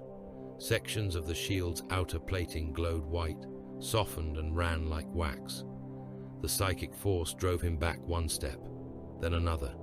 Behind him, 3 arbitrators rose to fire. Green lightning crossed the chamber. The men became silhouettes. Their armor fused to their bodies. Flesh blackened inside sealed plates. One remained upright against the wall, limbs spread, his breastplate melted into the metal behind him. His mouth moved, but his lungs had become ash. A Castian angled the shield. The next discharge struck and divided around him. Ceramite peeled from his left pauldron. Paint blistered from his breastplate. His armor's internal temperature rose beyond mortal survivability. He continued forward. The weird boy saw him. Shiny Humi! It reached toward a Castian with fingers surrounded by emerald flame. A Castian fired. The bolter shell entered the orc's chest and detonated beneath the ribs. Meat burst outward. The wound closed almost immediately beneath the pressure of stolen energy. A second shell destroyed half the creature's jaw. Green fire rebuilt it in a twitching mass of bone and scar. A Castian mag-locked the bolter to his thigh. He drew a crack grenade. The weird boy gathered power between its hands. The air folded around it. Faces appeared within the green light, human and Xenos, all screaming through mouths stretched beyond the limits of flesh. A Castian charged. The lightning hit him full in the chest. His combat shield split. One half flew across the chamber. The other remained locked to his forearm, edges molten. His armor's outer plating ruptured across the torso. Internal systems failed in a cascade of red warnings. He crossed the final distance. The weird boy opened its mouth to roar. A Castian seized the lower jaw with one hand. The creature bit down. Teeth scraped across his gauntlet and penetrated the joint seals. Blood filled the metal glove. A Castian forced the jaw wider. The orc struck him in the side. Ribs cracked beneath the blow. He held his footing. With his free hand, he drove the crack grenade into the weird boy's mouth. The orc's eyes widened. A Castian released the activation stud and closed the jaw around the grenade. He drove his damaged shield upward beneath the creature's chin. The detonation occurred inside the skull. The weird boy's head expanded. For a fraction of a second, green light shone through the skin. Then the skull burst. Teeth, bone, and brain matter erupted across the chamber. The blast tore away the upper spine and hurled the body backward into the choir. Psychic energy escaped with it. The pressure wave passed through a Castian. Every lumen shattered. Every captive screamed once. The sound ended as one. Thousands of life signs vanished from his display. The machinery began to fail. Black arches twisted. Conduits ruptured. The walls opened upon distances that could not exist beneath Caraxes. A human face pressed out of empty air beside Taran. It had no body. Its skin stretched across nothing, eyes rolling in terror as hands pushed from the other side of reality. The mouth opened and whispered a name none of them knew. Another face appeared above it, then dozens. The warp pressed against the chamber. Magos Karen 9 descended through falling debris. Mechadendrites connected to the control node. Empiric containment collapse accelerating, he said. Primary nodes no longer responsive. Projected breach radius includes total capital superstructure. Can it be contained? A Castian asked. Local energy reserves insufficient. External reserves. The Magos paused. The lower hive reactor network possesses adequate output. Method. Simultaneous overload of 6 plasma cores. Directed venting through maintenance arteries surrounding the choir. Thermal pressure would cauterize the breach. Population. 6 inhabited levels occupy the venting path. How many? Current census exceeds 9 million. Taran looked at a Castian. No. The word was nearly lost beneath the machine's shriek. A Castian turned toward him. The marshal's face was covered in soot and the blood of his men. 9 million citizens, Taran said. Workers, soldiers' families, refugees from the sealed districts. The breach will consume the capital, then evacuate the lower levels. There is no time. There must be another method. A Castian looked at Kieran 9. Probability. Alternative containment probability below 1 part in 100. Taran stepped closer. You cannot condemn 9 million without warning. The choice is not between 9 million dead and 9 million alive. The chamber split behind them. A black fissure opened in the air. Clawed fingers emerged from it, too many joints bending in the wrong direction. An arbitrator fired into the opening. His rounds disappeared. Something seized him from the other side and pulled. His body struck the edge of the fissure. He did not fit. The warp dragged him through anyway. Armor collapsed. Bones broke. His body narrowed into a rope of meat and screaming metal before vanishing into darkness. A Castian pointed toward the breach. The choice is between 9 million deaths now and 18 billion deaths later. Taran's breathing became ragged. Give them time. You have 10 seconds. The Marshal stared at him. Transmit. Taran opened the planetary emergency channel. This is Marshal Oars, Taran. All citizens within lower habitation levels 6 through 11 are ordered to evacuate immediately. Proceed upward by any available route. Abandon possessions. Maintain order in the Emperor's name. Warning sirens sounded through the hive. A Castian watched the chronometer within his helm. 3 seconds. 4. 5. The Vox filled with confused replies. A transit prefect demanded clarification. A priest asked which shelters were safe. A PDF commander reported that the elevators had already failed. 6. 7. Taran continued speaking. Move. Move now. By order of the Adeptus Arbites, move. 8. 9. A Castian looked at Kieran 9. Trigger the purge. Taran closed his eyes. The Magos transmitted the command. Far beneath the capital, 6 plasma reactors rejected every restraint placed upon them. The maintenance arteries opened. White fire entered the hive. It passed through tunnels crowded with evacuees. Men became shadows upon walls before the walls themselves melted. Flesh vanished from bones. Bones glowed and collapsed into ash. Entire hab blocks filled with light brighter than the sun, every window flashing at once before the towers sagged into molten foundations. Elevator shafts became furnaces. Thousands trapped inside transit cars died before their nerves could carry pain. Others survived long enough to burn. Their screams reached the command channels in waves, then ceased as Vox units liquefied in their hands. The plasma rose around the pain choir. Black machinery ignited. The faces pressing through reality shrank backward. Clawed hands curled into smoke. The fissures closed one after another beneath the thermal assault. A Castian stood within the chamber, while heat alarms sounded through his armor. Above, sections of the capital collapsed. 9 million lives became fire, smoke, and metallic ash. The breach sealed. Karen 9 disconnected from the dying node. Empiric pressure contained. A Castian opened the chapter frequency. The signal passed through the bronze current, into the void, and toward the nearest route used by the freightory. Keleos, this is a Castian, Static answered. He continued. Primals embedded across Caraxis. Orc fleet inbound. Planetary command compromised. Population salvageable. Undertaking exceeds 1 brother. He did not request extraction. He did not speak of his wounds. I request the judgment of the freightory and sufficient strength to kill both enemies. The reply came before the chamber had finished burning. Eurytion's voice was clear. Keleos hears. A Castian stood straighter. Report position. Translation complete. We approach aboard the Spear of Forces. Keleos is armed. Orpheon and Ilion have placed their tokens beside ours in the Kylix. 3 squads, 30 iron snakes. The chapter master has judged the undertaking. Eurytion continued. Caraxis is not precious.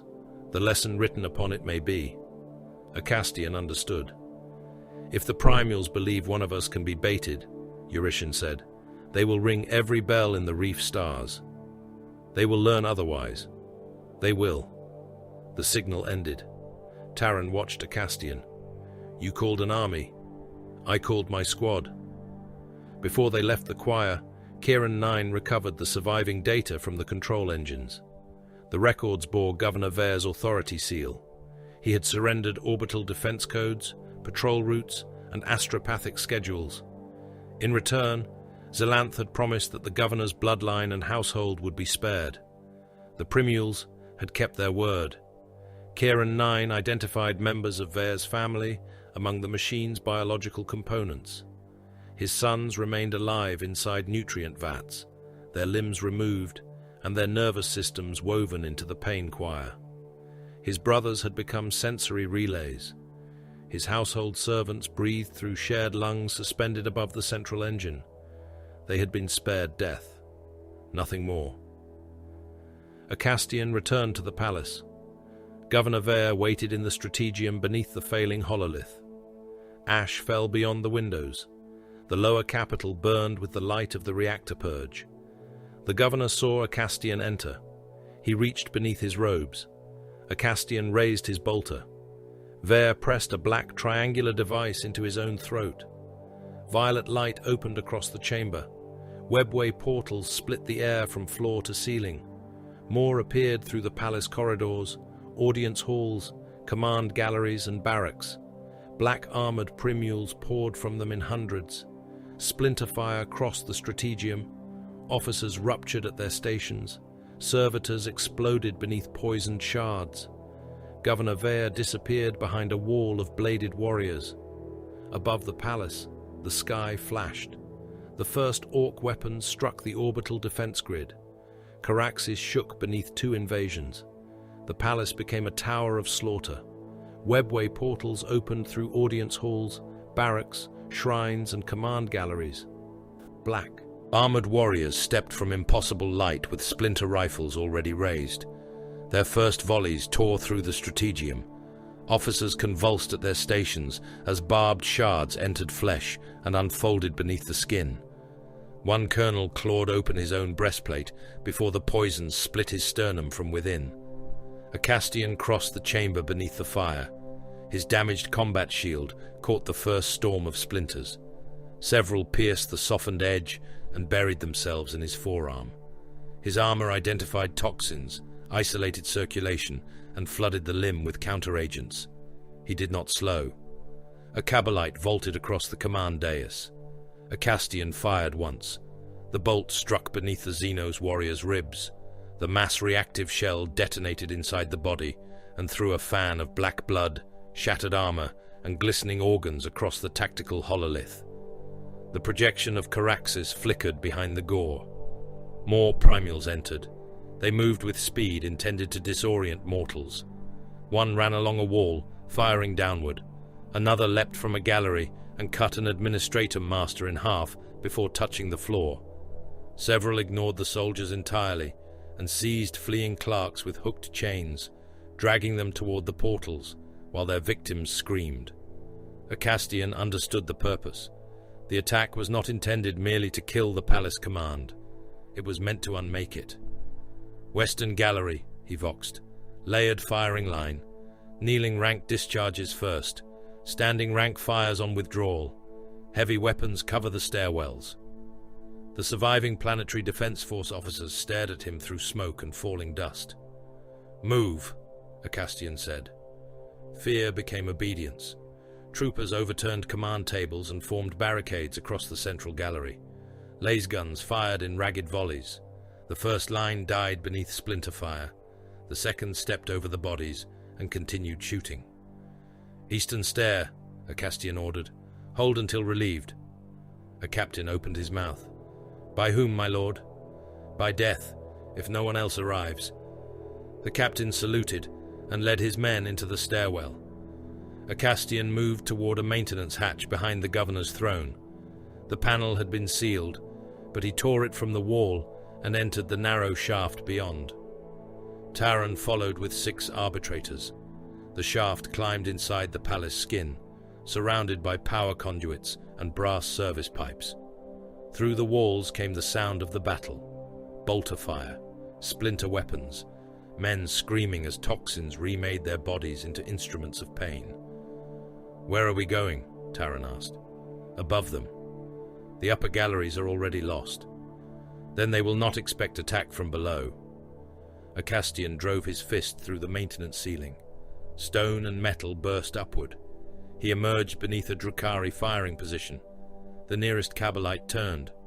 Acastian seized the Xenos by the ankle and pulled it into the shaft. Its body struck the opening and folded backward. The spine broke with a wet crack. Taran fired past him, executioner rounds tearing another raider's face apart. The arbitrators climbed into the gallery. Acastian came last. He landed among the primals. His short power blade ignited. The first stroke removed an arm at the shoulder. The return thrust entered beneath a breastplate and burst from the back. Acastian twisted the blade, split the spine, and kicked the body into two advancing warriors. The arbitrators opened fire. Shotgun blasts filled the gallery. Drukhari armor shattered.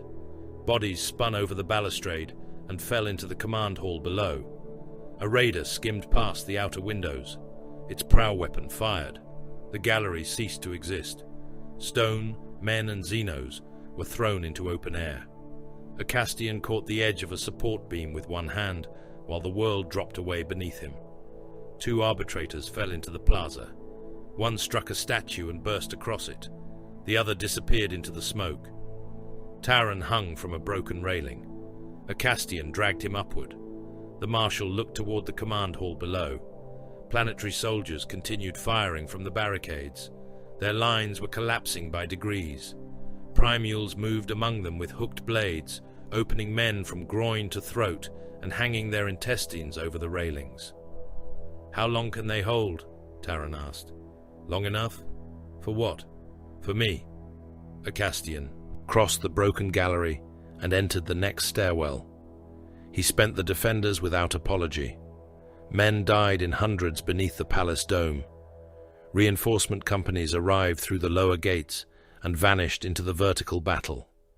Every minute they held the primules within the central structure was a minute the Xenos could not disperse into the capital. Every corpse became another obstruction in the galleries. Every firing line forced the raiders to spend ammunition and time. Time was the only resource Acastian could not manufacture. Governor Vare was moving toward the largest portal. Acastian saw him through the command feed. The governor had abandoned his ceremonial mantle. He crawled beneath the hololith, while palace guards died around him. A black triangular device pulsed in his hand. Beyond the portal, pale towers rose beneath a lightless sky. The governor reached the threshold. Acastian descended through the inner stairwell, drove his shoulder through a sealed door, and entered the audience chamber behind him. "Vare." The governor stopped. Primules fought around the portal. Their blades opened PDF soldiers and flung severed heads across the floor. None attacked Vare. The bargain still held. Vare turned. His face had lost every trace of dignity. "My lord," he said, "you cannot understand what they showed me." Acastian walked through the battle. A Cabalite lunged from his right. He smashed the shield rim through its throat and continued forward. "No man could have saved this world," Vare said. "No army, no fleet. I preserved what I could. You preserved yourself. My bloodline, the continuity of lawful rule. Your bloodline hangs in pieces beneath the hive." Vare flinched. They promised. They obeyed the wording. The governor backed toward the portal. "Judge me after the invasion. Let me restore order. Let me command the houses. Caraxes still requires a governor." Acastian reached him. Vare raised the Xenos device. Acastian caught his wrist and crushed the bones inside it. The governor screamed. The device fell. "No man could have saved Caraxes," Vare gasped. Acastian closed one gauntlet around his chest. "Judgment has already occurred." He squeezed. Ribs broke beneath silk and gold. Vare's scream became a choking moan. His breastbone collapsed. Bone fragments entered both lungs. Acastian tightened his grip until the governor's chest flattened and blood ran from his mouth in a thick sheet. The body went limp. Acastian lifted it above his head. He opened the planetary command channel. Every functioning strategium, defense bunker, and naval bridge received the image of Governor Helican Vare hanging broken in the fist of an iron snake. "This man surrendered Caraxes to the Primules," Acastian said. "He yielded defense codes, patrol routes, and citizens in exchange for the preservation of his house. He cast the corpse onto the steps. Vare struck face first, his ruined chest folded beneath him. His house was preserved as living components within a Xenos engine. His judgment is complete. Across Caraxis, commanders listened. Some denied the transmission. Some attempted to arrest the officers nearest them. Some ordered their personal transports prepared. Acastian continued. Planetary generals retain tactical command of their assigned fronts. All strategic authority passes to me. Any commander who refuses will be executed by his adjutant. Any adjutant who refuses will be executed by the next officer present. The first gunshot came through the open command channel, then another. On Hive Platform Orison, a general declared that no off-world warrior held authority over his command. His adjutant shot him before the declaration ended. At the Western Orbital Station, an admiral ordered his bridge crew to sever contact. His first officer killed him with a naval pistol and reported readiness to Acastian. Fear moved faster than loyalty. It restored the command structure in less than 7 minutes. Acastian closed the channel. The palace still burned. The portals remained open. Then the void above Caraxis split with new violence. The Spear of Forces translated into a storm of wreckage and weapons fire. The strike cruiser emerged broadside to an Orc ram ship. Its void shields flared as crude shells hammered against them. Bombardment cannons answered before translation energies had cleared the hull. The first salvo struck the ram ship amidships. Armored plates opened like rotten bark. Atmosphere, greenskins, and burning machinery erupted into the void. The vessel continued drifting forward until a second salvo broke its spine. Orc attack craft swarmed around the strike cruiser. Their engines burned in uneven colors. Some were little more than weapon platforms built around oversized thrusters. Others carried boarding claws, rotary cannons, and crude bombs chained beneath their hulls. The Spear of Forces turned into them. Point defense batteries filled space with fire. Thunderhawks launched from the strike cruiser's bays and met the greenskin craft head-on. Missiles crossed between them. One Thunderhawk lost a wing, rolled through a formation of Orc fighters, and detonated inside their midst. The strike cruiser could not reach stable orbit. The Vanguard had already formed a moving wall between it and Caraxis. Upon the command deck, Iron Snake's squad tokens rested within a bronze kylix. Keleos, Orpheon, Ilion. 3 names carried by warriors who had volunteered for the undertaking. The Spear of Forces fired again. Bombardment shells crossed the void and struck an Orc escort. The ship vanished inside its own engines. Burning fragments scattered through the attack swarm. A path opened, brief, sufficient. Drop pods launched from the cruiser's ventral bays. They entered the atmosphere as iron meteors. Caraxis filled their hulls with heat, lightning, and anti-aircraft fire. One battery tracked the descending pods, hesitated beneath corrupted command codes, and opened fire too late. Shells passed behind them. The pods struck the palace. The first impacted the Western Plaza and crushed a formation of human collaborators beneath its armored mass. Bodies disappeared beneath it. Blood and pulped flesh burst outward in a ring. The second tore through an upper gallery, passed through 3 floors, and buried itself inside the processional hall. Stone collapsed around it. The third landed among the primals at the main portal. Its retro thrusters burned raiders alive before impact. The pod struck, flattened black armored bodies, and broke the rockcrete beneath them. Explosive bolts fired. The doors opened. Brother Sergeant Eurytion emerged behind a combat shield, darkened by entry heat. Apothecary Forian followed, Narthecium ready. Standard-bearer Idmon stepped from the smoke, with the banner of Keleos fixed above his armor. The black standard bore the bronze image of a spear descending through the jaws of a sea beast. Battle brothers Damarch, Orest, Manutes, Brontes, Ariston, Callistos, and Thalion came after them. Thalion carried the plasma gun. The Phratery had answered. The Primals turned toward the new threat. Eurytion raised his sea lance. "Keleos," he said. The The squad formed around him. A Castian crossed the hall to meet them. Eurytion looked over the damage to his armor, the burned plating, the blood at his neck seal, and the fragments missing from his shield. He did not ask whether a Castian was wounded. Assessment. Planetary command restored under threat. Governor executed.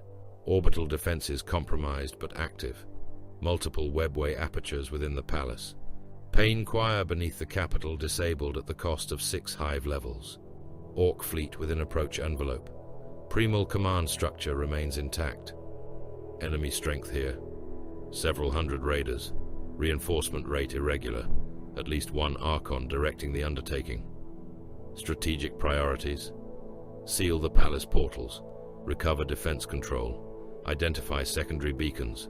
Deny the Orcs guidance through the system. Eurytion considered the report. You judged correctly. A Castian inclined his helm. The words were not praise. They were acceptance. Eurytion turned. Phalanx. Combat shields locked together. Kelios' squad advanced into the central processional way as a wall of gunmetal and bronze. Idmon held the standard behind the line. Bolters rested above shield rims. Thalion stood at the center, plasma coils gathering blue light. The primals charged. Splinter fire struck the shields in a rattling storm. Barbed shards shattered, ricocheted or buried themselves in ceramite. The iron snakes did not break formation. First rank, Eurytion said. Bolters fired. The corridor filled with detonations. Cabalites burst apart. Chests exploded. Outward. Limbs spun through the air. A raider lost its pilot beneath the volley and struck a pillar, throwing black armored bodies across the hall. Plasma! Thalion fired. A blue sun crossed the processional way. The shot struck the raider's prow and turned armor, crew, and weaponry into white fire. For an instant, the Xenos vehicle became a glowing skeleton. Then it collapsed into molten fragments. Sea lances left Iron Snake hands. One pierced a Drukhari warrior through the breastplate and carried him backward into the wall. Another entered a raider's exposed engine housing. The detonation threw burning wreckage into the ranks behind it. Kelios advanced. 1 pace. Fire. Another pace. Fire. The primals attempted to flank them through side galleries. Damash and Arrest turned their shields together and sealed the opening. Short power blades worked beneath the rims. Hands fell. Heads separated from shoulders. A Cabalite forced one arm between the shields and lost it at the elbow before a bolter fired through the gap into its face. Speed failed where there was no room to move. Cruelty failed where pain could not stop the advance. The iron snakes compressed the battlefield. Bodies piled beneath their boots. Black blood and human blood ran together along the floor channels. The primals retreated towards sealed blast doors, their numbers forcing them into one another. An incubus came through them. Its armor was heavier than that of the Cabalites, its two-handed blade surrounded by a field of dark energy. It struck Brother Callistos and split his shield from rim to center. The return stroke opened his breastplate. A Castian stepped into the gap. The incubus moved faster than a mortal eye could follow. A Castian did not follow the blade. He followed the shoulders. He caught the descending weapon against the remains of his shield, turned the stroke aside, and drove his sea lance into the Xenos warrior's abdomen. The barbs tore through armor and organs. A Castian continued the thrust until the lance head entered the wall. The incubus hung upon it. Its legs kicked once. A Castian drew his power blade and removed the head. The body remained pinned upright as Kelios advanced past it. The last portal collapsed beneath concentrated bolter fire and plasma. A figure stood beyond it, tall, pale, smiling. Archon Zalanth met a Castian's gaze through the narrowing aperture. "You called them," the Archon said. A Castian fired. The portal closed before the shell reached him. The bolt struck darkness and vanished. Silence entered the palace in pieces. The remaining primals died beneath methodical fire. Magos Charon 9 connected to the palace defense cogitator. Data spilled across the hololith, buried beneath false records and Xeno's cipher. Coordinates appeared, one beneath every major hive platform, pain beacons, dozens of them. Each projected psychic guidance toward the Orc fleet. Each opened routes through storms, minefields, and orbital kill zones. Destroying the capital choir had weakened the signal, but it had not ended it. The defense display expanded. The full Wah appeared. More than 20,000 voidcraft moved through the outer system. Hundreds of millions of greenskins crowded within them. Slave hulks followed in their wake, packed with laborers, beasts, and captive populations taken from worlds already destroyed. Human admirals transmitted their estimate. The orbital line would collapse within 16 hours. A Castian looked upon the approaching fleet. Eurytion stood beside him. "One brother found the truth," the sergeant said. "The threat runes covered the world. Now the Fratery will answer it." The war for Caraxes was divided before the first greenskins set foot upon its soil. 3 Iron Snake squads stood within the ruined palace strategium, while the world turned beneath them in fire and storm. The tactical hololith cast the hive platforms, forge islands, and defense stations in cold light. Around those images moved the red signatures of the Wah, multiplying with every auger sweep. Brother Sergeant Eurytion placed 3 squad tokens upon the command table. "Keleos holds the capital," he said. "We preserve command, silence the eastern beacons, and prepare the central defense." The token of Keleos remained over Caraxes Primus.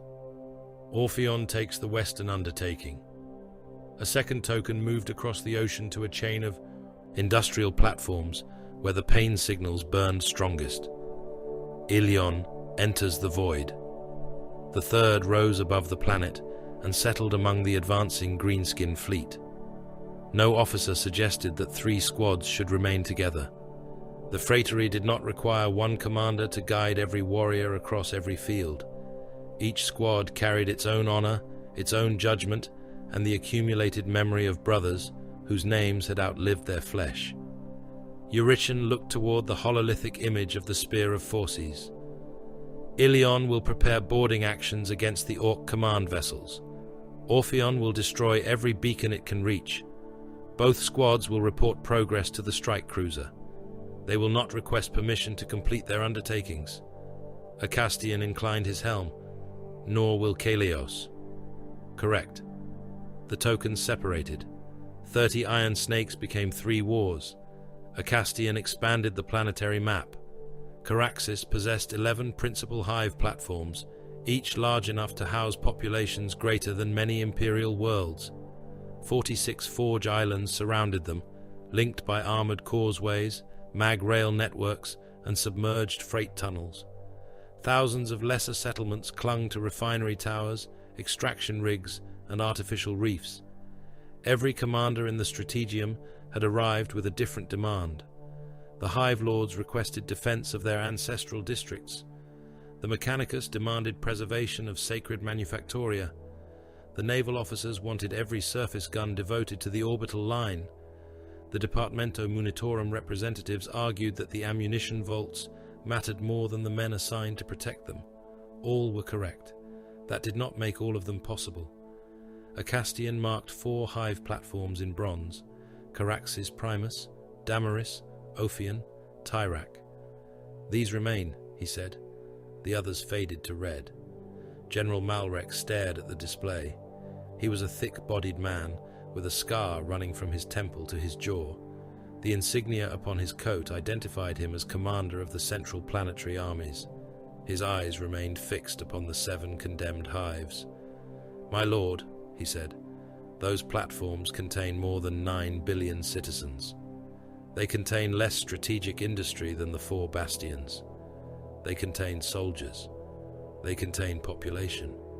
Population becomes soldiers. Not before the Orcs arrive."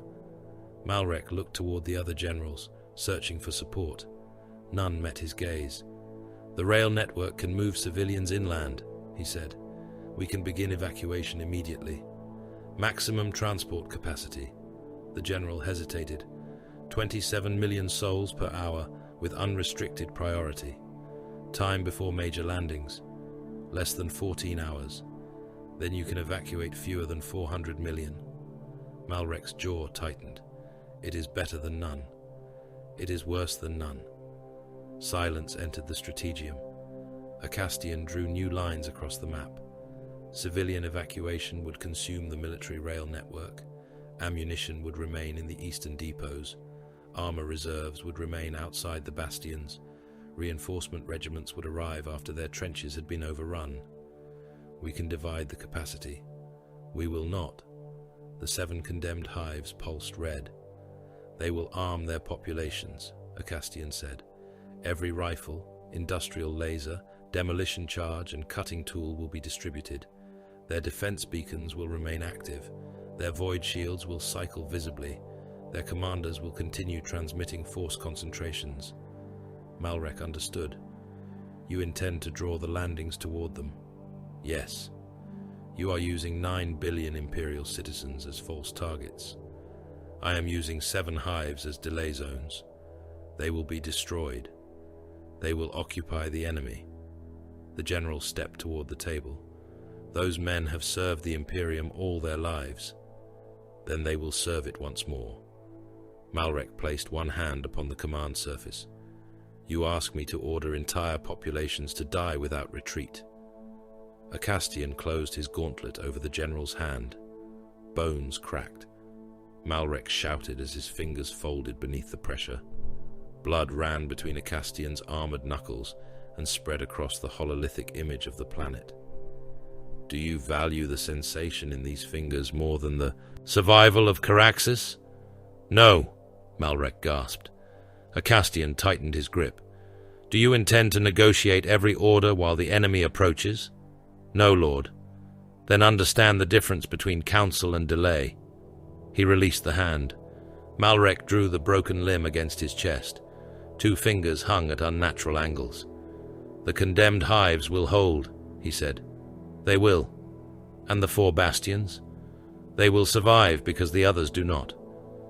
The command passed across Caraxes.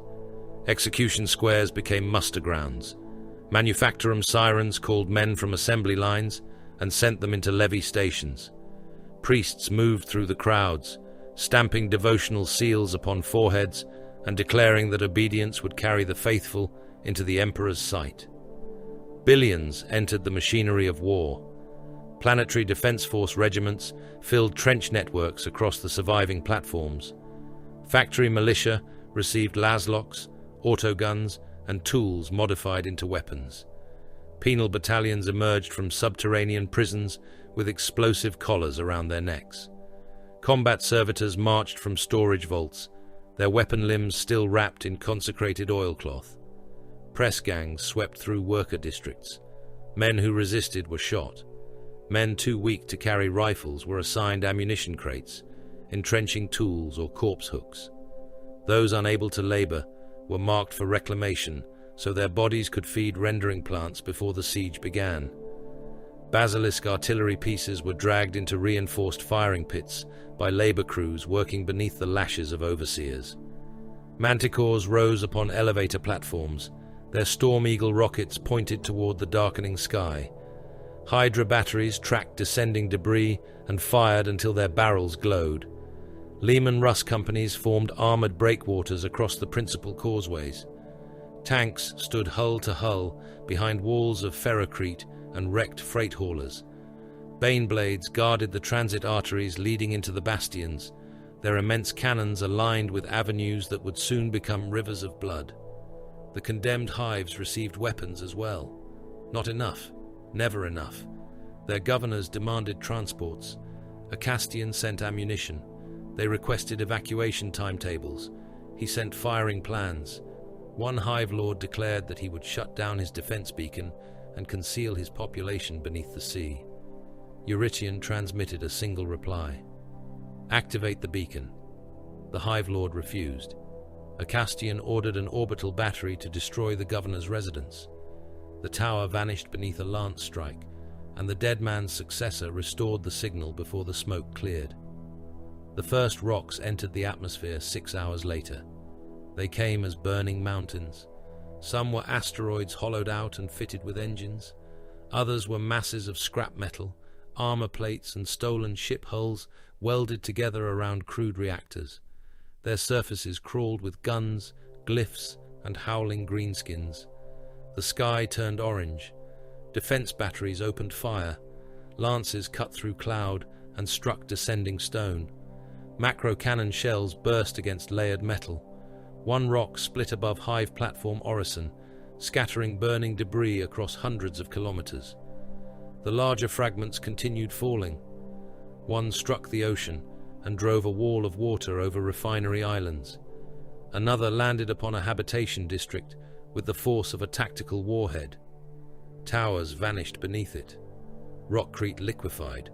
More than 2 million citizens died before the greenskins inside the rock opened its armored gates. Crude dropcraft followed. They descended without formation, colliding with one another, trailing smoke and shedding armor. Some exploded before reaching the ground. Others struck streets, manufactoria, and defensive lines at full speed. Their hatches opened. Boys poured out.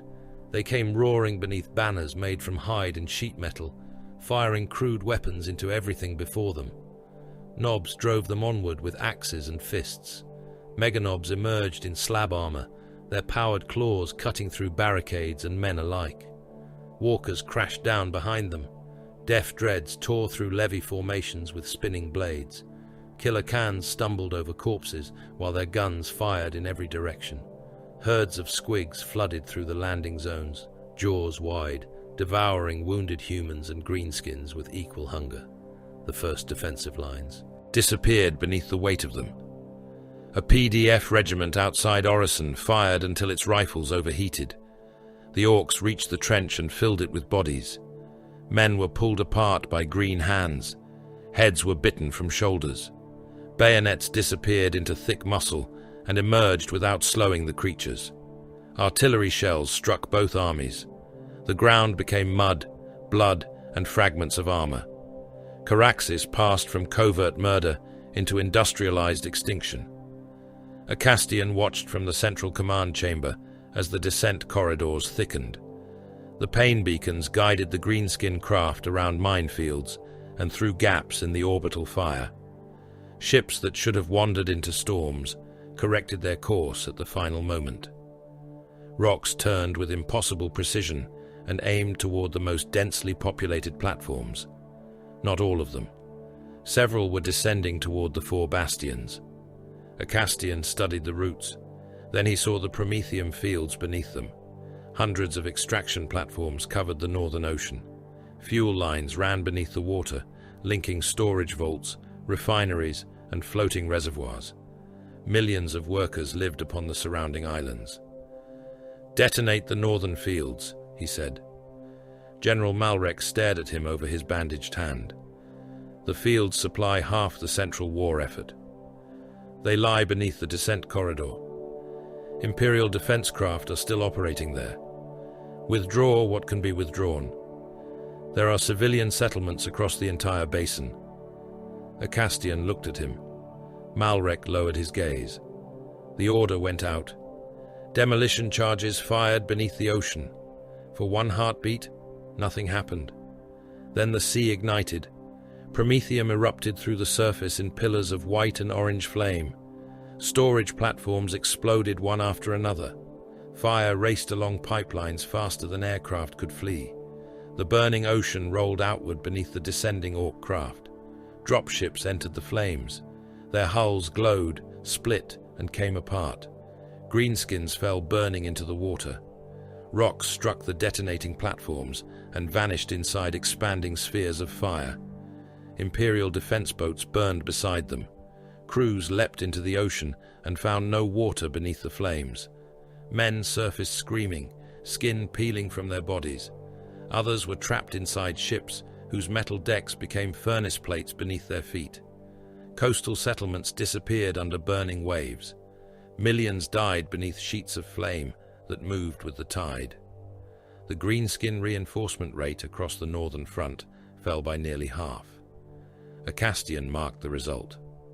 Acceptable. Kelios squad deployed before the fire had finished spreading.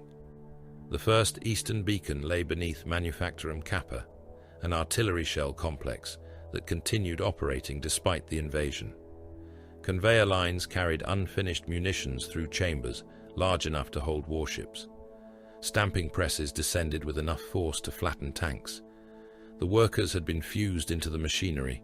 Human torsos protruded from control thrones. Limbs ended in cables. Spines disappeared into cogitator housings. Mouths opened and closed with each cycle of the presses. The factory continued producing shells. Remember, don't forget to like, comment, and subscribe. Support helps. Acastian led the squad through the loading hall. Eurytion held the center. Idman carried the standard. Thalian's plasma gun cast blue light across walls wet with oil and blood. Weapon servitors turned toward them. Their cannons opened fire. Combat shields locked. Rounds struck the formation and burst across ceramite. Brother Brontes staggered as an autocannon shell entered beneath his pauldron and detonated inside his chest. He fell. Forian moved before the body struck the floor. The apothecary drove his narthecium through the damaged armor. Diagnostic needles entered flesh. Coagulants flooded the wound. Bronte's secondary heart had ruptured. One lung had collapsed into bloody pulp. Mobility recoverable, Forian said. He sealed the chest cavity with bonding gel, locked the broken armor plates, and injected stimulants directly into the surviving heart. Brontes rose. His movements were slower. He raised his bolter. Combat efficiency reduced. Remain in formation, Eurytion ordered. They advanced. The stamping presses continued falling. Acastian passed beneath one as it rose. A worker fused to the control station turned his head toward him. The man's jaw had been removed and replaced with a cable bundle. One eye remained. It followed the iron snake. The press descended. A captured laborer beneath it became a red sheet across the metal. Human collaborators fired from the conveyor galleries. They wore factory smocks over implanted armor. Some had replaced their eyes with black lenses of Xenos manufacture. Keleos killed them methodically. Bolter fire tore bodies from the rails. Plasma turned gun emplacements into molten pits. Sea lances crossed the chamber and pinned overseers to control banks. The beacon lay below the central press. Its signal pulsed through the machine with every impact, feeding upon the fear and pain of the fused workers. A blast door opened ahead. Orphean's squad emerged from the smoke. Only 7 warriors remained. Their sergeant carried the body of Brother Nicanor across one shoulder. The dead iron snake's lower half was missing. Black poison had spread through the flesh around the wound. Forian approached without ceremony. He lowered Nicanor to the floor and opened the chest armor with his reductor. The first progenoid gland came free beneath the throat. The second was taken from the chest cavity. The apothecary placed both within sealed reliquaries.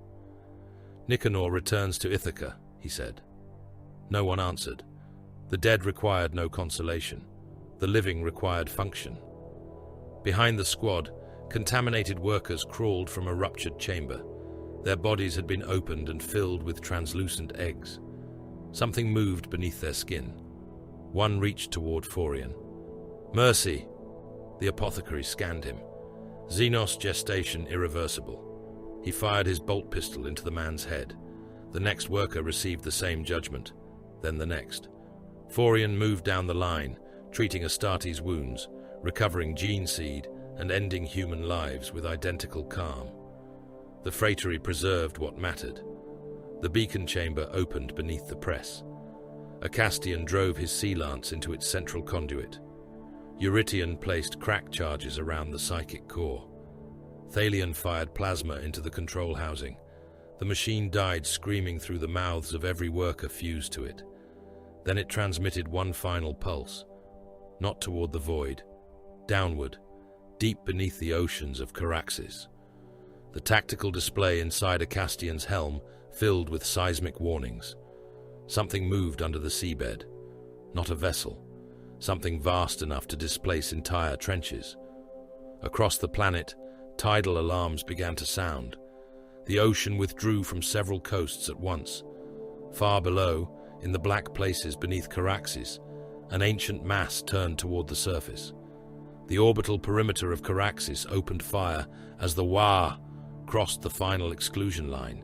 Monitor stations turned upon their anchorage axes, ancient mechanisms groaning beneath armored decks.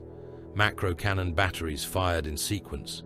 Each discharge shook whole stations and drove incandescent shells into the darkness.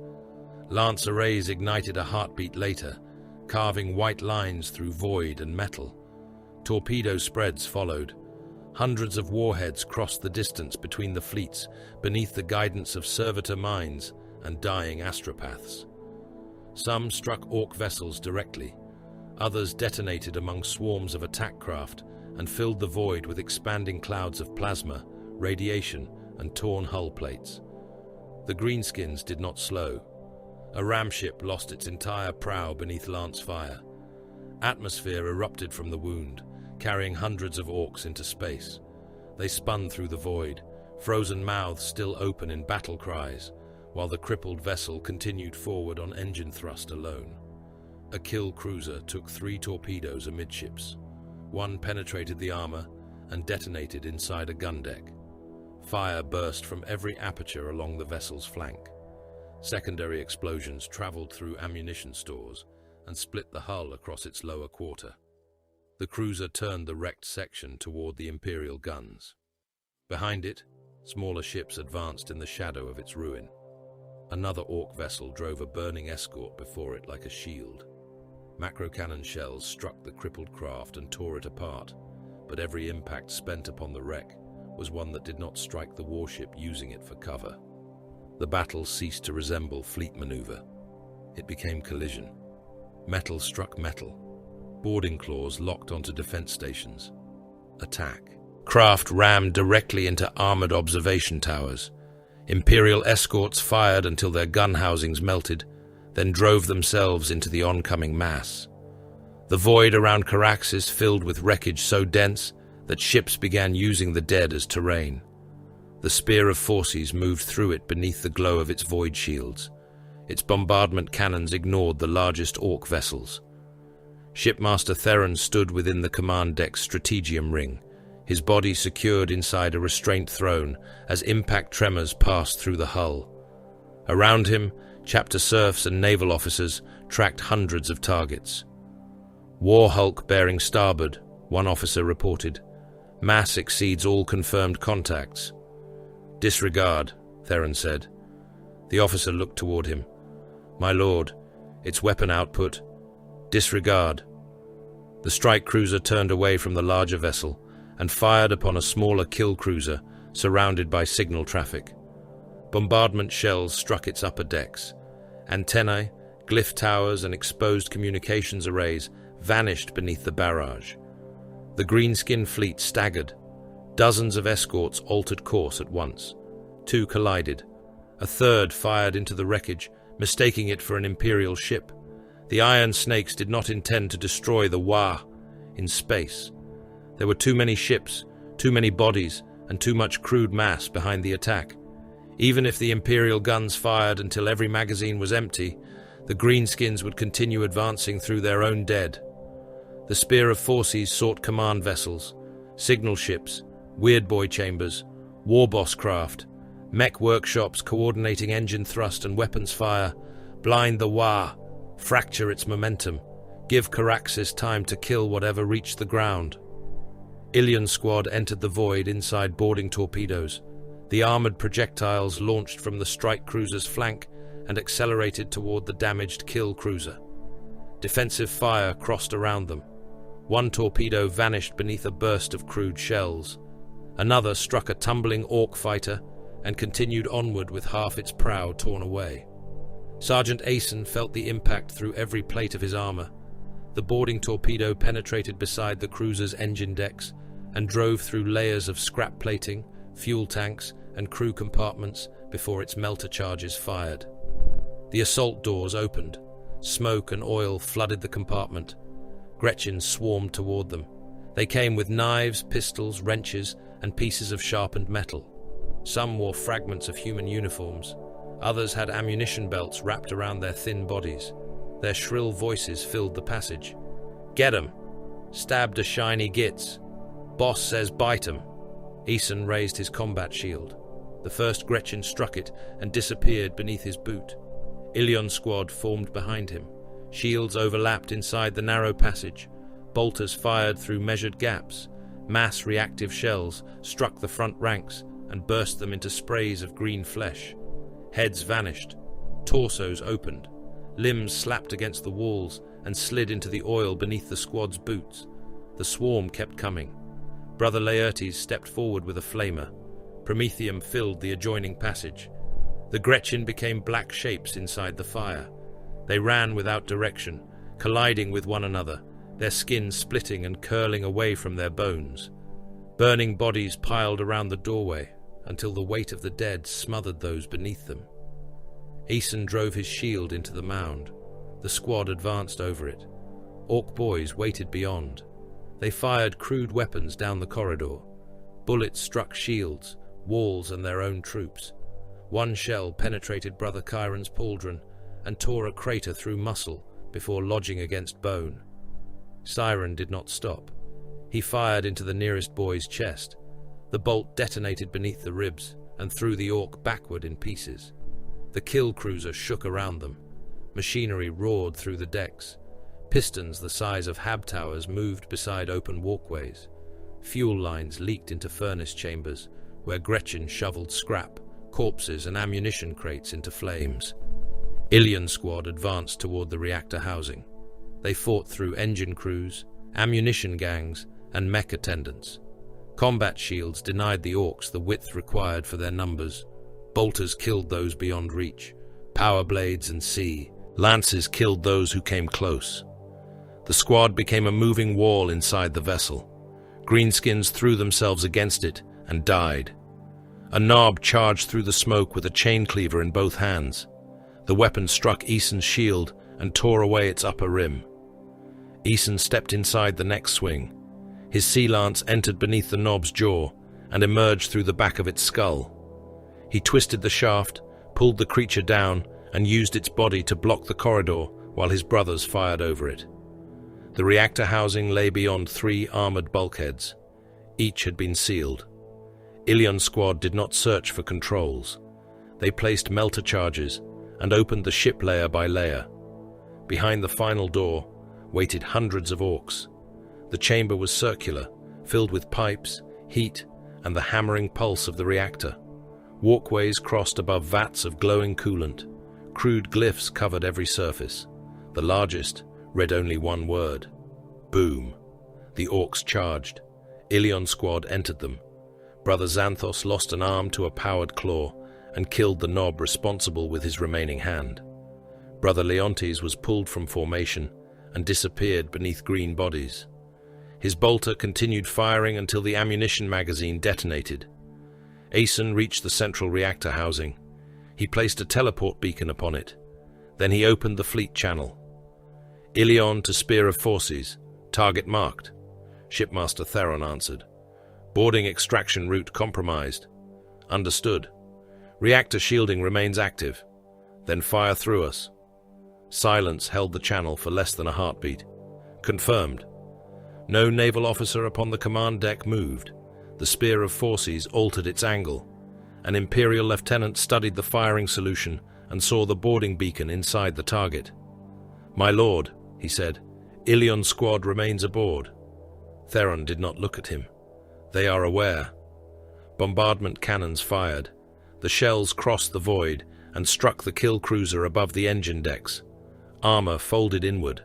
The reactor chamber became white fire. Orcs, iron snakes, and machinery vanished beneath the first impact. Walkways liquefied. Coolant vats erupted. The ceiling descended in a storm of molten wreckage.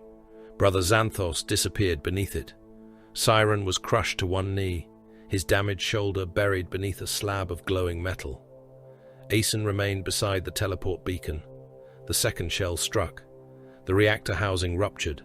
Energy traveled through the cruiser's spine. Gun decks burst open. Engines tore loose from their mountings and drove through the ship ahead of their own explosion. The vessel split in half.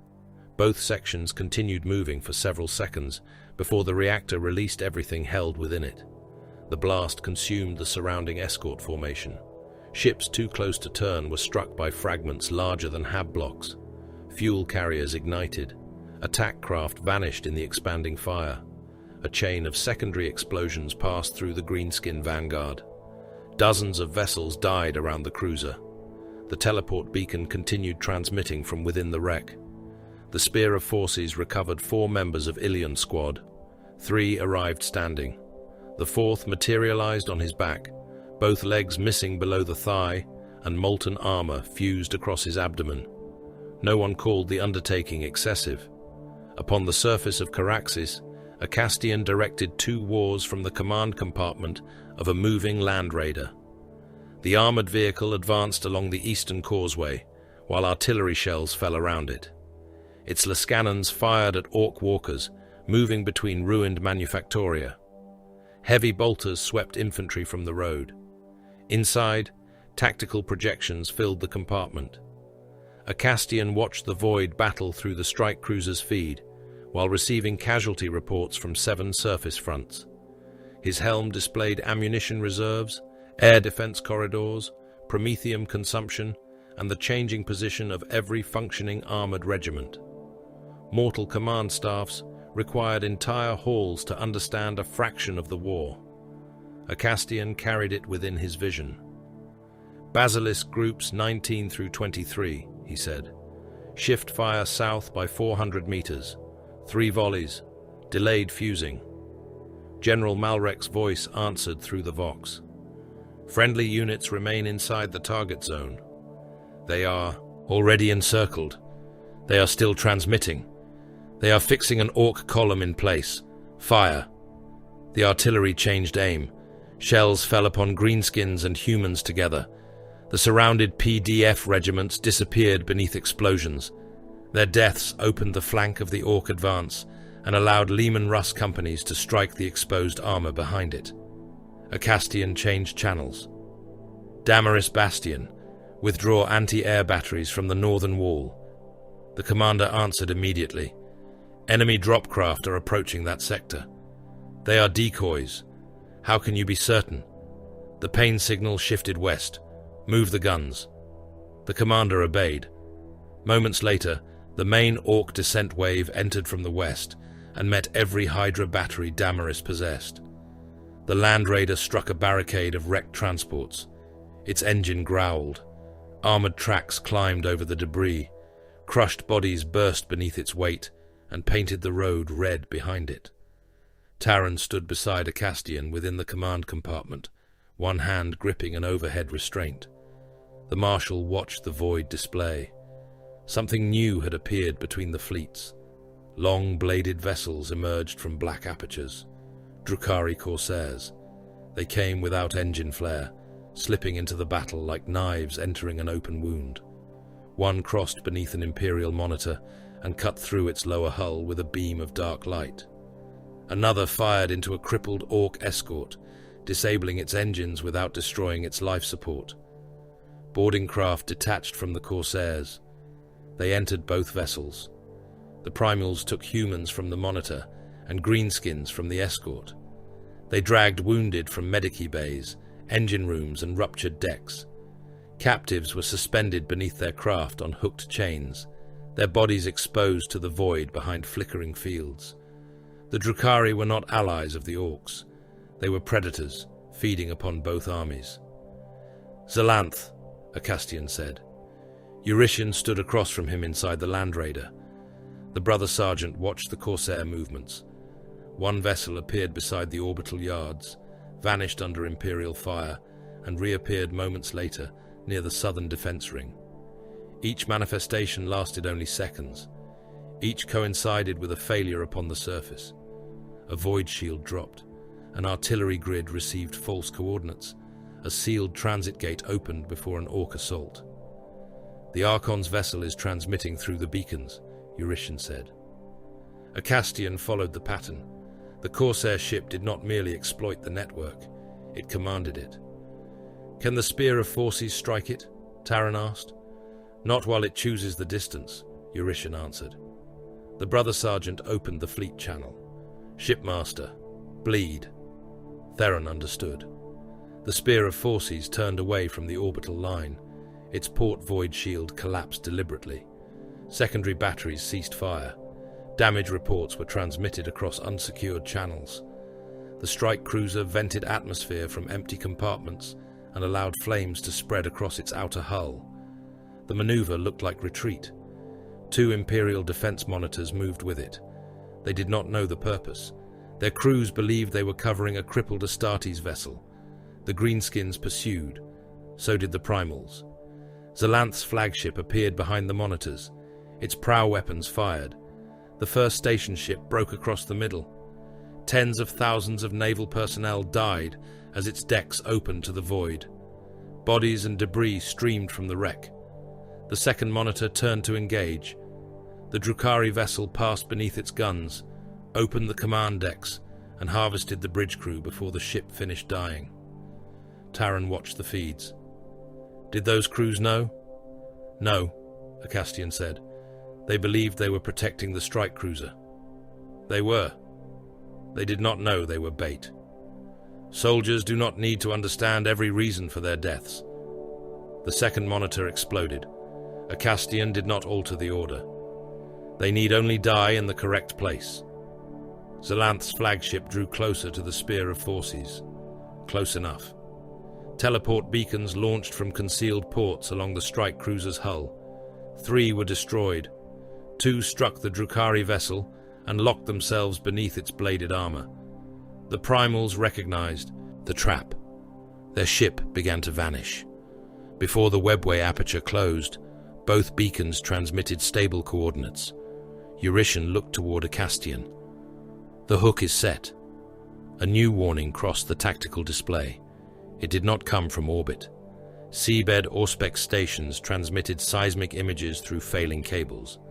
The moving mass beneath Caraxes resolved slowly, each pass revealing more of its shape. Armored walls, engine chambers, torpedo bays, a cannon barrel longer than a hive spire. The object beneath the ocean was not a beast.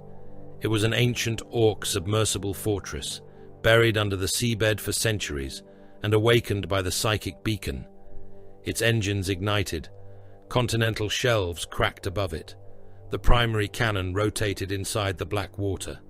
Its targeting line passed through the ocean, through the lower hive, and into the foundation pylons beneath Caraxes Primus. Acastian watched the firing solution stabilize. The fortress was preparing to bring the capital into the sea. The capital was attacked from the earth, the heavens, and the sea. Across the eastern continent, the Orc landing zones had merged into one continuous front. Fires joined fires until the horizon became a wall of orange light. Greenskin columns moved through it beneath banners stitched from hide, sheet metal, and human skin. Their engines filled the atmosphere with black smoke. Their guns fired without rhythm, purpose, or restraint, yet there were so many weapons that accuracy had become irrelevant. Above the hive, fighter bombers screamed between burning towers. They came low through the storm clouds, their wings overloaded with rockets and crude bombs. Hydra batteries followed them with streams of tracer fire. One aircraft lost its tail, spun across the capital's outer district, and struck a hab spire. The impact opened the tower from top to foundation.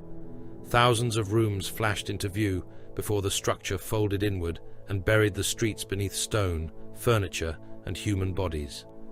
Beyond the walls, artillery fell without pause. Orc shells struck the trench systems and threw men into the air in pieces. Imperial basilisks answered from concealed batteries. Their Earthshaker rounds crossed overhead with the sound of tearing sky and burst among greenskin formations, packed too tightly to avoid them. The ocean joined the assault. Seismic augers tracked the ancient submersible fortress as it moved beneath Caraxes Primus. Its engines cracked the seabed. Tidal surges struck the lower foundation works. Flood alarms sounded throughout the hive, while defense crews fought to close pressure gates that had not been tested in generations. The fortress was still outside direct weapons range. It continued to approach. Within the command land raider, General Malrek read the ammunition reports aloud.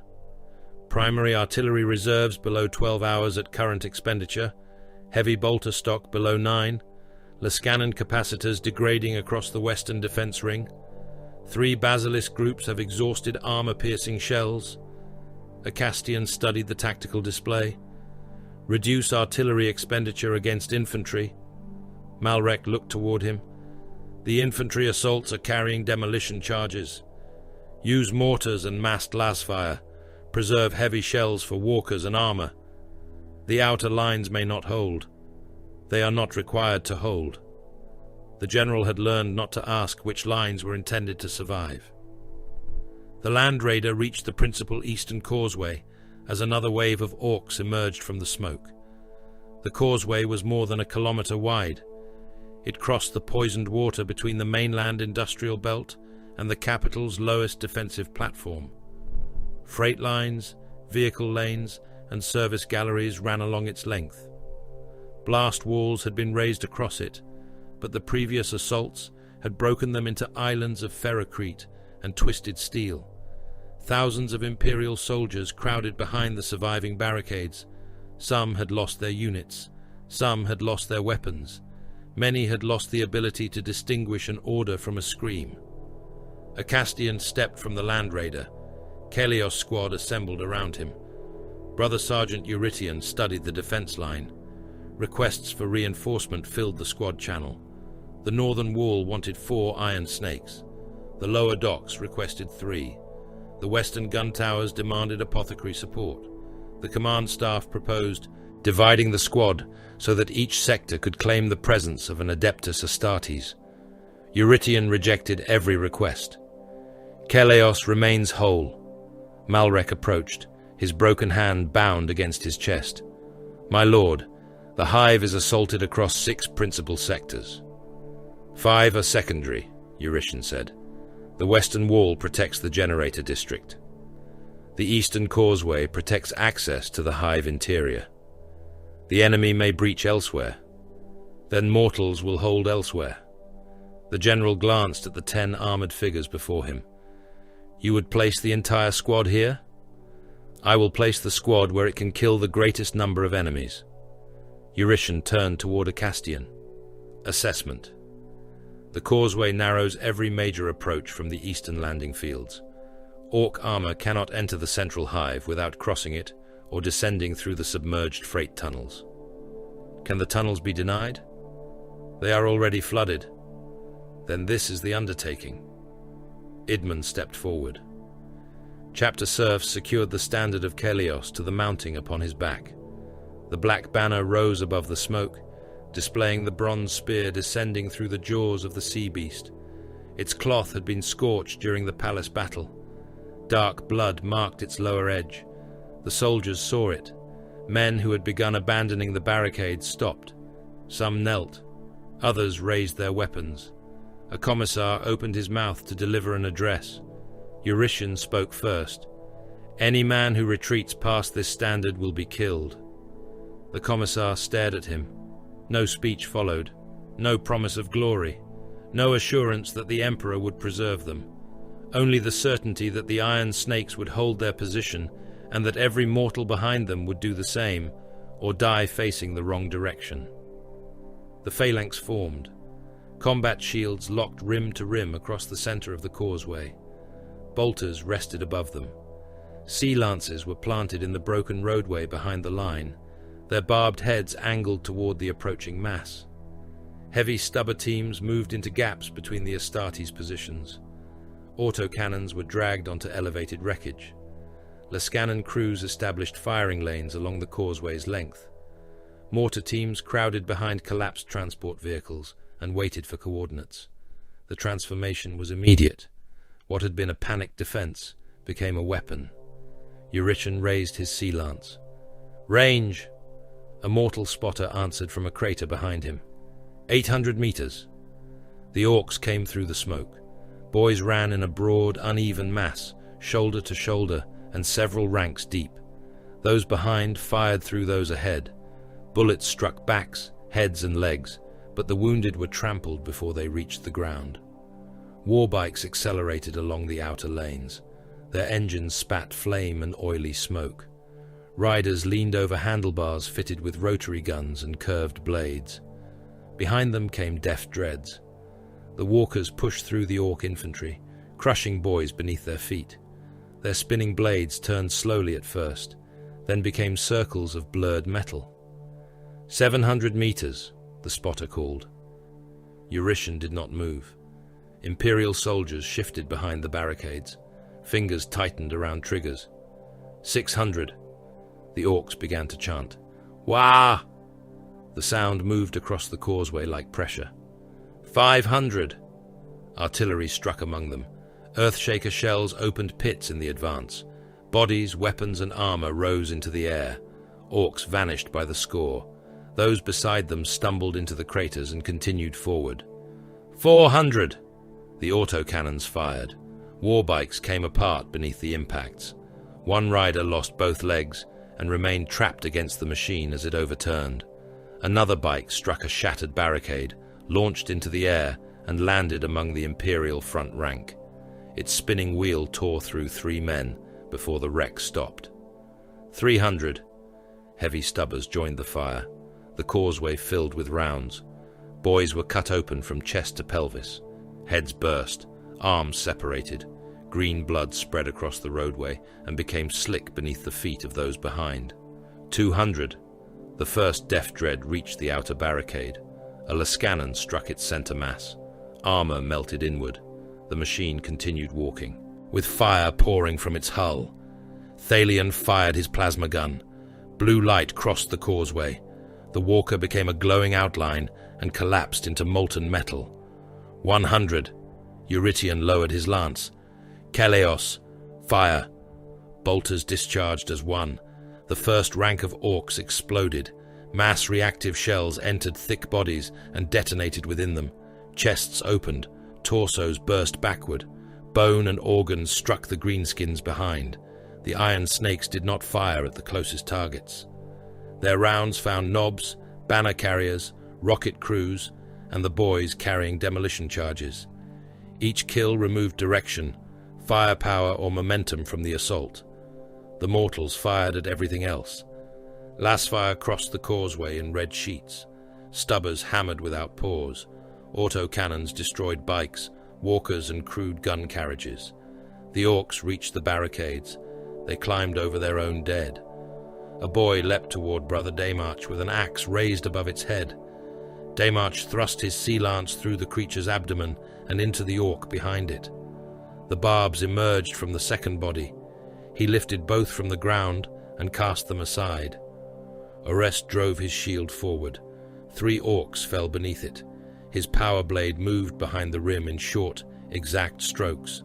A throat opened. A hand fell. A green head struck the shield and rolled into the trench. The phalanx did not retreat. Orcs struck the shields with axes, cleavers, and armored fists. Ceramite cracked, metal screamed. The iron snakes answered with lance thrusts that passed through one body and entered the next. Flamers opened from behind the line. Promethium filled the gaps.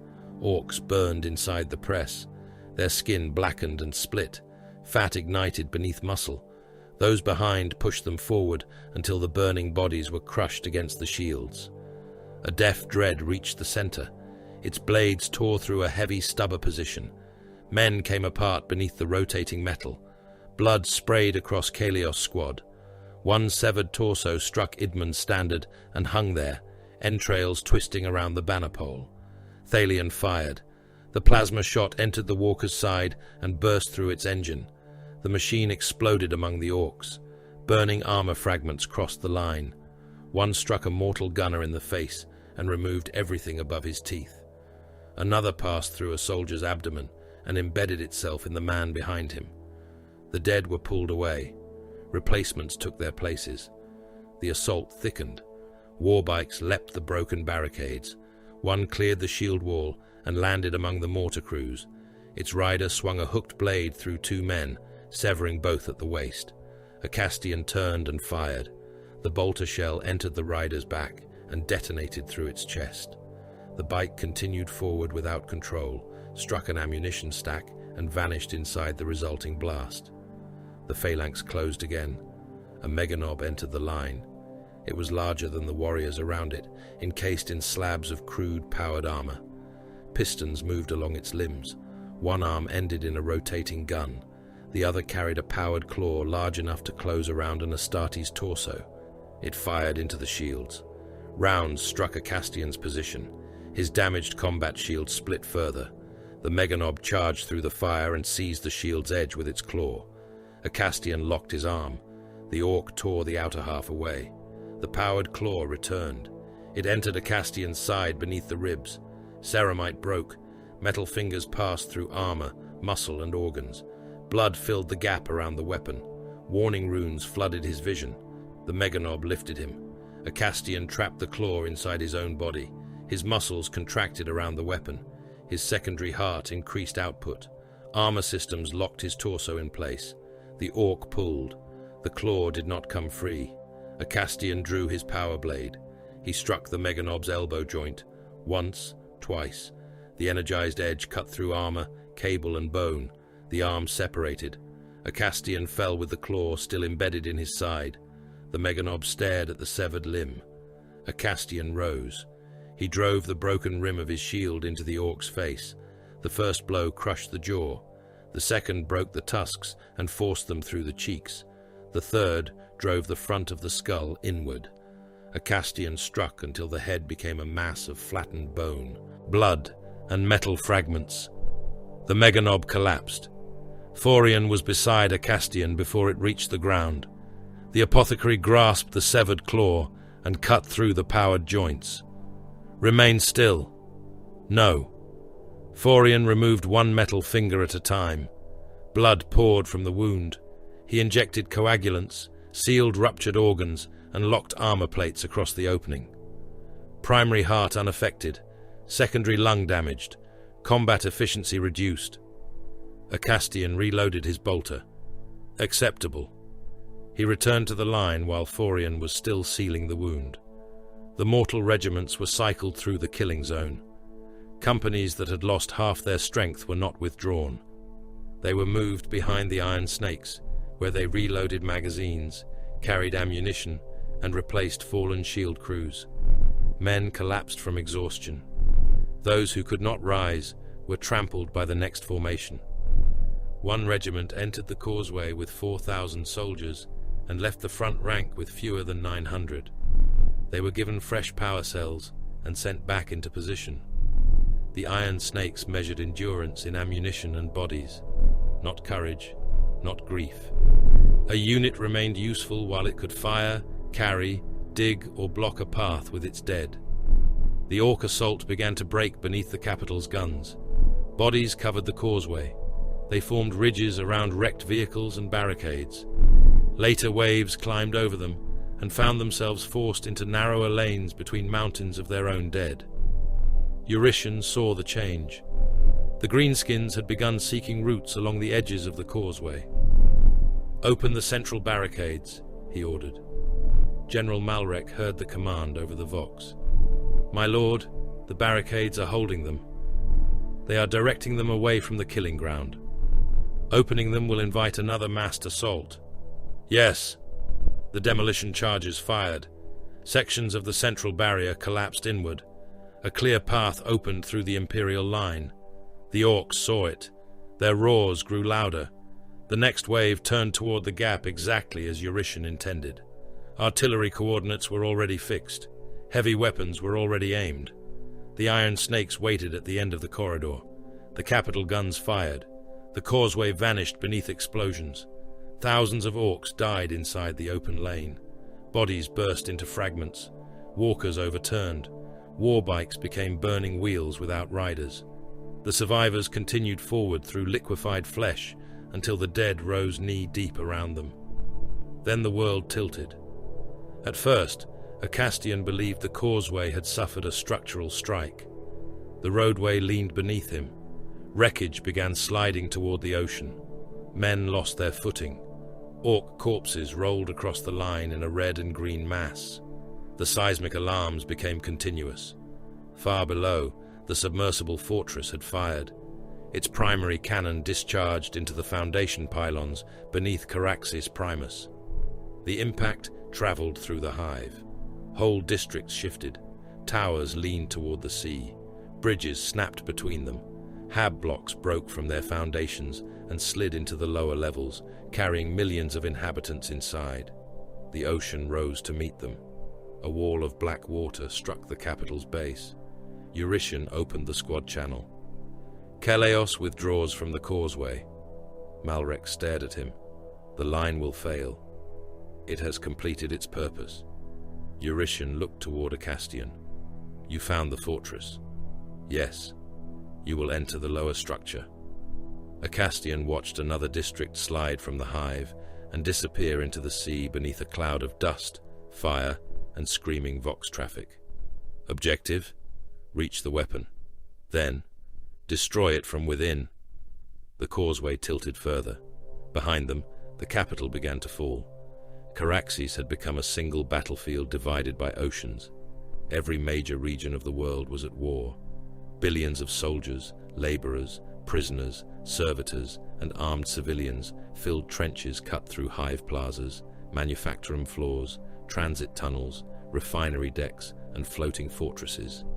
Men fought beneath collapsing towers and inside assembly lines that continued producing ammunition around their bodies. Penal battalions advanced with explosive collars fixed around their throats. Factory levies carried rifles in hands, burned raw by unending shifts. Combat servitors marched through fire until their weapon limbs emptied and their tracks clogged with meat. The atmosphere had turned black. Smoke from burning promethium fields joined the ash of ruined cities and the exhaust of greenskin engines. Daylight reached the surface as a dim red stain. Orc aircraft and Imperial interceptors fought inside the cloud, appearing only when one of them caught fire and fell. The oceans burned in widening sheets. Flaming fuel moved with the tide. Wrecked ships drifted through it, their hulls glowing, their crews trapped below decks, while heat turned compartments into furnaces. Men who escaped into the water surfaced beneath fire and died with their lungs full of boiling poison. Orbital wreckage fell without pause. Fragments of defense monitors, orc escorts, and void stations entered the atmosphere as metallic rain. Some burned away. Others reached the ground. A section of an Imperial cruiser struck an orc landing field outside Damaris and killed hundreds of thousands beneath its mass.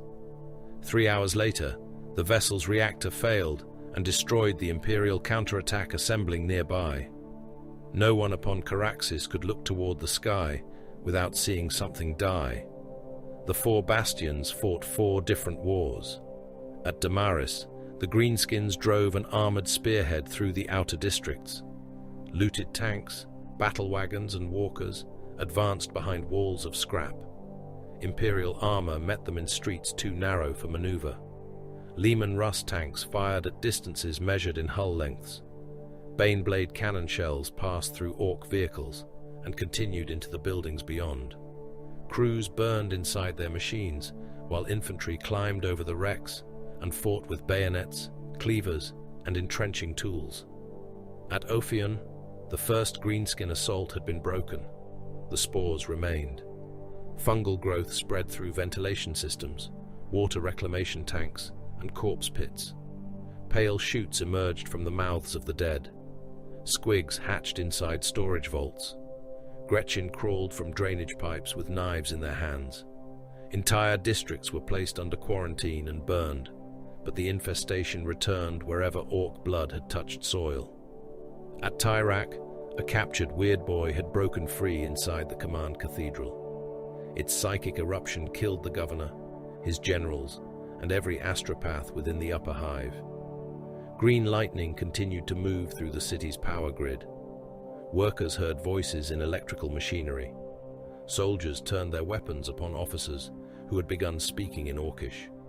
The surviving command staff fought a civil war, while the Wa attacked from outside. Caraxes Primus was falling into the sea. The underwater fortress had broken 2 foundation pylons and damaged another 7. Whole districts leaned above the ocean. Bridges stretched, snapped, and dropped their traffic into the abyss. Floodwater rose through the lower levels, while millions of civilians climbed toward exits already blocked by soldiers and wreckage. Acastian watched the world through the tactical displays inside his helm. There was no Caraxes left to save. Not as it had been. The biosphere was poisoned. The oceans would burn for years. Orc spores had entered every major ecosystem. The orbital yards were wrecked. More than half the manufactoria had ceased production, and many could never be restored. The population count changed too quickly for reliable measurement. 18 billion had become 14, then 12. Some deaths were verified. Most were estimates based upon vanished districts, failed life support systems, and the silence of entire platforms. The objective had changed.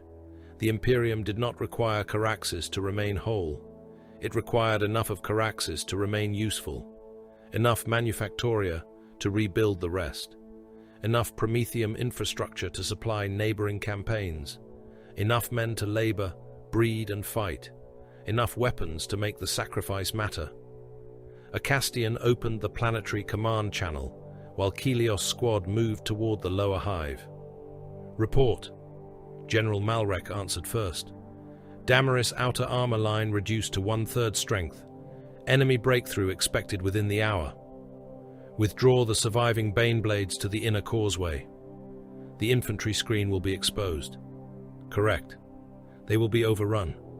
They will hold the armor in place while the Baneblades withdraw. Malrek did not argue. Confirmed. Another voice entered. Lord Astartes, Ophion requests permission to evacuate the southern habitation arc. Fungal contamination has reached the water processors. Population, 400 million. Evacuation capacity, less than 1/10. Burn the processors, seal the habitation arc. Evacuation denied. Confirmed.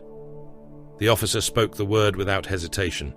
The surviving commanders had stopped asking whether orders were cruel. They reported casualties as expenditure figures. They measured civilian populations by labor value and transport capacity. They requested permission before abandoning districts that were already burning. Acastian had not made them heroic. He had made them useful. A warning rune flashed across the planetary display. Hive platform Orison had fallen. The condemned hive had held for almost a day beyond its projected survival time. Its defenders had exhausted their artillery, their armored reserves, and most of their ammunition. More than 1 billion orcs now crowded its streets and lower industrial levels. Greenskin vessels continued landing upon it, drawn by the active defense beacons Acastian had forbidden the hive to extinguish. The last transmission came from Orison's command vault. A colonel appeared upon the Vox feed. One side of his face had been removed. Blood ran down his breastplate. Gunfire and orcish chanting filled the chamber behind him. My lord, central line has broken. Enemy forces entering the geothermal complex. Acastian studied the platform's reactor network. How many Imperial personnel remain alive? Estimated 200 million. How many can be extracted? None. The colonel understood before Acastian spoke. Reactor authorization is locked to planetary command. Yes. The man looked away from the pict feed. Someone screamed behind him. A greenskin axe appeared through the command vault door. Then do it, the colonel said. Acastian transmitted the authorization. Deep beneath Orison, geothermal regulators disengaged. Pressure climbed through the mantle shafts. The orcs reached the reactor chambers as the containment fields failed. Thousands fell into opening fissures. Magma entered the lower hive. It filled transit arteries, freight tunnels, and foundation vaults, consuming soldiers and greenskins together. Then the platform ruptured. Orison rose from the ocean upon a pillar of fire. The hive split from beneath. Towers separated. Whole districts lifted into the air before collapsing inward. The sea recoiled from the blast and returned as a wall taller than any surviving structure. Hundreds of millions died. Human, orc, slave, servitor. The explosion carved a crater through the ocean floor, large enough to be seen from orbit. The red symbol representing Orison vanished from the tactical display. The greenskin advance across the western hemisphere slowed. A Castian marked the result. One dead hive had purchased time for 4 living ones. Kelios squad entered the capital's foundation levels through a freight descent shaft beside the ruined causeway. The lift no longer functioned. They descended on foot. The corridors had buckled beneath the fortress strike. Walls leaned inward. Ceiling plates hung from broken supports. Water rose through fractures in the floor and carried bodies uphill with the changing angle of the hive. Thousands of civilians filled the passage. They climbed toward the surface in a mass of torn clothes, blood, and terror. Men carried wounded brothers upon their shoulders. Fathers dragged sons by the wrists. Workers pushed carts loaded with food, relics and possessions that had become worthless the moment the alarm sounded. The crowd saw the iron snakes. Some tried to kneel. Others pressed toward them, shouting for deliverance. The corridor was too narrow. The squad could not descend while the civilians climbed. Brother Sergeant Eurytion raised his voice. "Clear the passage." The order moved through the crowd, but did not create space. There were too many bodies. Men at the front attempted to turn. Those behind pushed them forward. The mass compressed. Chests were crushed against backs. A worker fell and disappeared beneath the feet of those around him. "We cannot clear it," someone shouted. Eurytion advanced. "Kelios, forward." The squad entered the crowd. A Castian used his damaged shield to force men against the walls. Those who moved quickly survived. Those who stumbled were thrown aside. A man carrying a wounded soldier refused to release him. A Castian seized both and cast them into a maintenance alcove. The wounded man struck the wall head first. His skull opened and painted the pipes behind him. The crowd screamed. The iron snakes continued. Armored boots crushed hands, legs, and fallen bodies. Bones broke beneath their weight. Men were pushed into the floodwater and vanished beneath those climbing over them. The squad did not strike from cruelty. It advanced because the weapon beneath the hive remained alive. Every moment spent preserving the crowd gave the fortress another opportunity to fire. A Castian heard Taran over the command channel. Primal portals opening across the eastern shelters, multiple contacts, hospitals and evacuation columns under attack. The tactical display showed black apertures appearing behind Imperial lines. Drukhari raiding forces entered the refugee districts. They moved through hospitals first. Splinter fire killed Medici personnel, while slave nets dragged wounded soldiers from their beds. Raiders skimmed above retreat columns and cast hooked chains into the crowds. Men were pulled into the air by arms, legs, and jaws. The primules were leaving. They had fed upon the war for long enough. Now they intended to withdraw through the webway with as many captives as their vessels could carry. Taran's voice tightened. "Requesting Kelios intervention." "Denied," a Castian said. "The shelters contain millions. The fortress threatens the capital. Our artillery cannot distinguish the raiders from the civilians. It does not need to." Silence followed. Taran understood. "My lord, bombard the shelters. There are Imperial wounded inside. There will be Drukhari captives inside if you delay. The primals are taking them alive. That is worse." A Castian continued descending. "Taran, deny them." The Marshal closed the channel. Above, the planetary defense force guns changed aim. Artillery shells fell upon Imperial shelters. The first barrage struck a Medici district, where Drukhari raiders hovered above the roofs. Buildings collapsed beneath them. Captives hanging from chains disappeared in fire and debris. The second barrage landed among the retreat columns. Men looked upward before the shells struck. Some recognized the sound of Imperial artillery. Others continued running. Explosions moved through the crowd. Bodies came apart in waves. Limbs rose above the smoke. A transport filled with wounded soldiers overturned and burned, while men trapped inside hammered upon the sealed doors. Webway portals flickered. Drukhari warriors attempted to withdraw. More shells landed. Thousands of primals died beneath the bombardment. Millions of Imperial citizens died with them. Taran remained upon the Vox. Acastian heard him breathing, then retching. The Marshal vomited somewhere above the war table, while the barrage continued under his authority. When he spoke again, his voice was raw. Target zones destroyed. Good. 3 million confirmed Imperial dead. Estimate will rise. Record them after the undertaking. Taran did not answer. Acastian added, "Grief is permitted when the undertaking is complete, provided any of us survive to experience it." The channel closed. The Foundation corridors widened into submerged transit chambers. Water reached Acastian's waist. Mortal soldiers struggled against the current. Some held ropes fixed to the walls. Others were swept away when pressure doors failed behind them. The first Orc submersible troops came through the flood. They wore rusted pressure armor and crude breathing masks. Some carried harpoon guns. Others had powered saws mounted to their forearms. Water streamed from their weapons as they charged. Kelios formed around Eurytion. The current struck the phalanx. The iron snakes held. They had been born from Ithaca. Water was not confusion. It was weight, direction, and movement. Acastian planted his feet against the angled deck and drove his shield into the first Orc. The creature lost balance.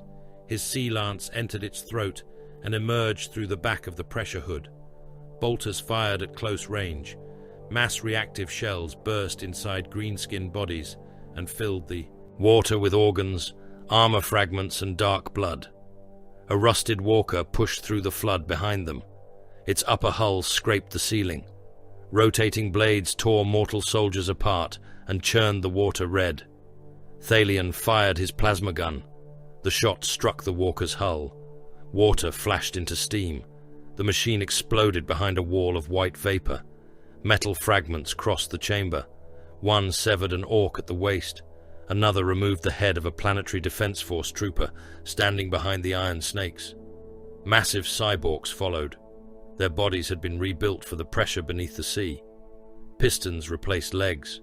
Iron jaws opened beneath glass breathing domes. One carried an anchor chain as a weapon. It swung the chain through the phalanx. Brother Damarch caught the blow upon his shield. The impact threw him into the wall and cracked the ceramite across his spine. Acastian and Orest attacked together. Acastian drove his sea lance into the cyborg's hip joint. Orest cut through the exposed piston with his power blade. The creature fell sideways. Eurytion stepped onto its chest and fired 3 bolter rounds into the breathing dome. The first cracked the glass. The second penetrated. The third detonated inside the skull. The dome filled with green pulp. Kelios advanced through the corpse. The lowest foundation level lay beyond a pressure gate torn open from the other side. The chamber behind it did not match Imperial construction, nor was it Orc. Black arches rose from the seabed beneath the hive. Their surfaces were smooth, curved and untouched by corrosion. Violet light moved inside them like blood beneath translucent skin. The ancient Orc fortress had been built around the structure. Gun decks, engines and armored compartments enclosed it in a crude shell. Cables entered the black arches. Psychic machinery surrounded a circular aperture large enough for an army to march through in formation. The opening was not complete. Shapes moved behind it. Towers beneath a dead sky, bladed vessels, ranks of waiting warriors, a stable webway gate. Acastian saw the truth of Caraxes. The Orcs were not the foundation of Xalanth's plan. They were the power source. Every death upon the world fed the machinery. Every pain beacon guided psychic force toward this chamber. Every battle brought the gate closer to opening. Xalanth had never intended merely to harvest Caraxes. He intended to use its death to open a road through the reef stars. The aperture widened. Something on the other side looked back. The pressure gate opened upon an ocean without light. Black water entered the foundation chamber, in a slow, crushing wall. It rolled across the deck, lifted human corpses from the floor, and carried them into the machinery surrounding the webway aperture. Loose weapons turned in the current. Severed limbs drifted between the iron snakes like pale weeds. Kalios' squad crossed the threshold. Their power armor sealed itself against the abyss. Neck rings locked. Joint membranes contracted. Internal pressure rose as external gauges climbed beyond any condition a mortal body could endure. Autosenses shifted through thermal, ultraviolet and electromagnetic spectra, but the water defeated each in turn. The abyss returned broken images: metal, stone, blood. Then darkness again. Magnetic locks engaged beneath the warrior's boots. Each step struck the deck with a dull vibration, transmitted through the water rather than sound. A Castian drew his sea lance from the locking clamps across his back. He attached a retrieval chain from the haft to his right gauntlet. Around him, the others did the same. Chains tightened, barbed spearheads aligned toward the trench. Bolters remained ready, though every warrior understood their weakness in the water. The mass reactive shells would fire, but velocity would fall rapidly. Detonation patterns would become unreliable at distance. The Sea Lance had no such uncertainty. It had served the sons of Ithaca before bolters, before power armor, and before the Imperium had carried their name beyond the oceans of their birth. A Castian removed the crystal vial from the reliquary housing over his breast. The water within it came from Ithaca. The surrounding ocean was Caraxian, poisoned by industry, war, and Xenos machinery. The difference could not be seen. It could only be remembered. He opened the vial. A single thread of Ithacan seawater entered the blackness. It vanished immediately. Brother Sergeant Eurytion watched it disperse. "This trench has been witnessed," he said across the squad vox. "It lies within our undertaking." The standard of Kelios moved behind Idman, its cloth compressed and bound for underwater passage. The bronze spear upon it remained visible between folds of black fabric. "What lies within the undertaking belongs to Ithaca," Eurytion continued. "If it cannot be held, it will be denied to every living enemy." "Keleos," the squad answered. The word passed through the water as a vibration in their armor. They advanced. The ancient Orc fortress surrounded the webway complex in layers of rusted plate, pressure compartments, and crude machinery. Some corridors had been built by greenskins. Others had been adapted from structures that existed before them. Black arches passed through Orc bulkheads without joining them. Curved walls emerged from metal at angles that made no structural sense. Violet energy moved beneath their surfaces. The Xenos material flexed when the iron snakes approached, as though responding to the organs inside their armor. A Castian secondary heart altered its rhythm. The wall pulsed in answer. "They sense us," Apothecary Forian said. "Then let them know we have arrived," Eurytion replied. Movement appeared ahead. 3 shapes crossed the corridor, then 10, then more. Orc divers advanced through the darkness beneath the uncertain glow of helmet lamps. Their pressure suits were slabs of riveted metal packed around thick green bodies. Hoses fed from tanks chained to their backs. Some wore glass domes. Others had crude breathing grills hammered directly into their mouths. They carried harpoon launchers, cleavers and drills fitted with spinning teeth. A human soldier would have fired at once. Keleos waited. The Orcs approached. 100 meters became 70. Bolter rounds fired too early would lose velocity and detonate against armor rather than through it. 50 meters. The greenskins saw the chapter standard. Their formation dissolved into a charge. They kicked from the deck, propellers and compressed gas units driving them forward through the water. 30 meters. Eurytion lowered his sea lance. "Fire!" The bolters spoke. Their reports became blunt pressure impacts in the water. Shells crossed the remaining distance and struck the first rank. An Orc's chest opened from within. The explosion tore the pressure suit apart and released a storm of green flesh, bubbles, and black oil. Another shell entered through a glass dome and detonated inside the skull. Bone fragments and liquefied brain filled the helmet. The orcs behind them continued forward. A harpoon struck Brother Arrest's shield. Its head penetrated the outer layer and locked there. A cable snapped taut. 3 orcs pulled from the darkness. Arrest released the shield. The greenskins dragged it toward themselves. Thalion fired his plasma gun. The water became white. The shot crossed the corridor in a sphere of boiling steam. Orcs vanished inside it. Their pressure suits glowed, collapsed, and filled with cooked flesh. The resulting shockwave struck both formations and lifted corpses from the deck. The water turned opaque. Blood, oil, metal fragments, and bone particles filled Acastian's vision. Targeting runes failed. Range estimates vanished. Kelios locked shields. They allowed the surviving orcs to enter the phalanx's reach. The first emerged from the red darkness, with a drill spinning before it. Acastian struck from beneath. His sea lance entered below the greenskin's breastplate, passed through the abdomen, and drove into the machinery upon its back. The drill stopped. Oil and intestine unwound together around the haft. He pulled the lance free through the retrieval chain. Brother Demarch impaled 2 orcs upon one thrust. The first took the spearhead through the throat.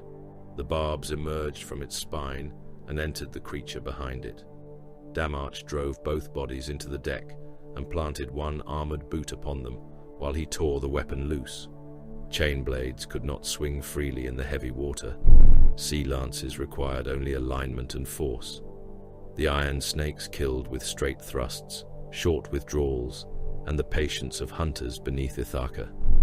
The orcs died around them. One lost its breathing grill beneath Eurytion's blade. Water entered the creature's mouth. It continued fighting while its lungs filled, blood and bubbles pouring between its teeth. Eurytion drove a lance through one eye and into the brain. The body drifted upright until the retrieval chain pulled the weapon free. The last orc turned. Acastian shot it through the spine at 10 meters. The shell detonated beneath the armor. The creature's upper body continued forward, while its legs remained behind. Torn organs expanded into the water between them. Kelios passed through the remains. The corridor widened into a gallery lined with transparent coffins. Thousands filled the chamber. They stood upright in rows, stacked from the deck to the unseen ceiling. Black cables entered each one. Thin violet light revealed what had been preserved inside. Human beings. Some possessed whole torsos. Most did not. One man floated without arms, legs, or lower abdomen. His spine had been extended with metal vertebrae and connected to the rear of the coffin. Tubes entered his open throat. His eyes moved as the iron snakes passed. Another victim had been reduced to a head, lungs and branching nerves suspended inside clear fluid. The lungs expanded with machine rhythm. The mouth moved whenever the coffin emitted a pulse of light. They had not been placed there recently. Imperial uniforms drifted around several bodies, their designs belonging to armies forgotten centuries earlier. Rusted devotional medals remained fixed to exposed ribs. One prisoner wore the remains of a naval officer's coat from a fleet destroyed before Governor Vare's bloodline had taken Caraxes. The Drukhari had preserved them, not to keep them alive, to prevent their suffering from ending. Acastian approached the nearest coffin. The man within saw the coiled serpent upon his pauldron. Recognition entered the prisoner's eyes. His mouth formed a word. Kill. Eurytion looked upon the rows. Destroy them. Bolters fired. Coffin walls burst. Preservation fluid flooded the gallery. Bodies fell with it. Some died instantly when life support cables tore free. Others convulsed upon the deck, lungs collapsing, nerves exposed to poisoned water. Kelios moved among them. Power blades ended those who survived. Acastian drove his weapon through the skull of a man whose heart continued beating in a vessel outside his chest. The body relaxed beneath him. No rescue was attempted. The gallery contained centuries of pain and no lives that could return to service. Mercy took the form of extinction. Forian stopped beside one shattered coffin. He knelt. The victim inside was larger than the others. Much of the torso had been stripped to the nervous system, but the surviving bone structure remained unmistakable. Adeptus Astartes. Fragments of ceramite lay within the fluid. The original color had faded, though a black claw could still be seen upon one pauldron. Forian extended a diagnostic needle. It entered the preserved flesh. Gene seed traces confirmed. How old? Eurytion asked. More than 3 centuries. The apothecary moved to another coffin. This victim bore different armor fragments. A winged blade, a red field. No chapter Acastian recognized. Second specimen, Forian said. Progenoid organs removed, neural tissue preserved. Further coffins contained more. Space Marines from chapters lost within the reef stars. Brothers declared missing during patrols, boarding actions, and isolated undertakings. Their bodies had been divided, studied, and connected to the webway machinery. Xalanth had not begun learning the nature of the Adeptus Astartes with Acastian. He had studied them across centuries. The choir required our resonance, Acastian said. Forian looked toward the black cables disappearing into the walls. These nervous systems stabilize the signal. Gene seed memory produces a repeatable empiric pattern. They rang the bell because they knew the phratry would answer, Eurytion said. They did more than know, Acastian replied. They built the gate to require it. A tremor passed through the gallery. Something struck the deck below them. Then again. The metal wall to Idmund's right opened. A cyborg arm punched through the plate and closed around his torso. The standard bearer turned, but the wall collapsed before he could brace. A massive greenskin waited inside the maintenance shaft. Its lower body had been replaced by a tracked propulsion unit. Hydraulic claws extended from both shoulders. An iron jaw occupied most of its face. It pulled Idmund into the shaft. The chapter standard vanished with him. Idmund, Eurytion said. Acastian entered the opening before the command had finished. The shaft descended steeply. He released his magnetic locks and allowed the current to carry him downward. His lance chain tightened behind him. Metal walls rushed past. He struck the lower chamber feet first.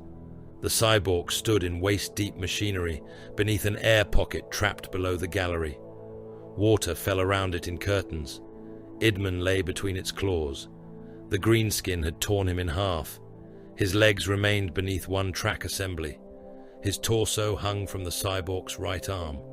Cables, organs, and broken spine trailed from the ruin of his waist. Idmund still lived. One hand held his bolter. The other remained locked around the standard pole, keeping the banner above the waterline. The cyborg laughed through its iron jaw. "Got your flag!" Idmund fired. The bolter shell struck the creature beneath the chin. Armor broke, but the cyborg remained standing. A Castian sea lance entered the side of its head. The barbed point drove through one auditory plate and emerged from the opposite eye. A Castian pulled upon the retrieval chain, turning the skull while the body attempted to follow. Idmund fired again. The second shell entered the exposed mouth. The cyborg's head burst. Metal jaw, tusks, and green brain matter covered the chamber walls. The claws released. Idmund fell. A Castian caught the squad standard before it touched the water. Forian descended into the chamber with Eurytion. The apothecary scanned Idmund's remains. No recovery. Idmund looked toward Eurytion. Standard held. Yes, the brother sergeant said. Idmund's primary heart stopped. The secondary failed moments later. Forian opened the ruined breastplate. His reductor entered beneath the throat and removed the first progenoid gland. The second came from the chest cavity, amid blood and fragments of shattered rib. The apothecary sealed both within reliquaries. Idmund returns to Ithaca. Eurytion took the standard from Acastian. For a moment, he held it between them. Then he fixed it to the mounting upon Acastian's back. You bear Keleos. Acastian felt the additional weight lock into his armor. The banner rose above his shoulders. It made concealment impossible and restricted the movement of his sea lance. Every enemy in the trench would see him first. Temporary standard bearer, honor purchased with danger. "I bear Keleos," a Castian said. They left Idmund's body where he had fallen. The squad could recover him only if the undertaking survived. The gate chamber lay beyond the final pressure vault. Zalanth waited inside. The Archon stood upon a platform above the aperture, his bladed armor untouched by the sea. Incubi formed around him with two-handed weapons held across their bodies. Pain engines moved beneath the platform. Their limbs were constructed from hooks, syringes, and surgical saws. Human faces had been stretched across their armor. Several still blinked. Other shapes waited in the water. Human thralls rebuilt for the abyss. Their arms ended in hooked fins. Their mouths had been widened and fitted with rows of metal teeth. Transparent organs pulsed outside their bodies beneath protective shells. Cables linked their spines to control devices implanted within the pain engines. Zalanth looked toward the standard above a Castian. "One banner falls, another rises. Your customs possess such pleasing efficiency." Eurytion aimed his bolter. "Close the gate. The gate is the only reason your world still breathes." Above them, the chamber walls displayed the war across Caraxes. Every explosion, every death, every man burned inside the condemned hives. Psychic energy descended through black conduits and entered the aperture. "The orcs were never an army," Zalanth said. "They were pressure, motion, appetite, a storm directed against a wall until the wall became power." The gate widened. It did not show Comora. Instead, dozens of landscapes appeared within it.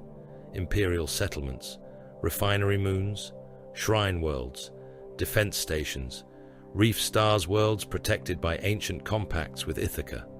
A Castian saw bells hanging within fortress towers, astropathic shrines, coastal villages, isolated colonies whose greatest protection was the certainty that an iron snake would answer their summons.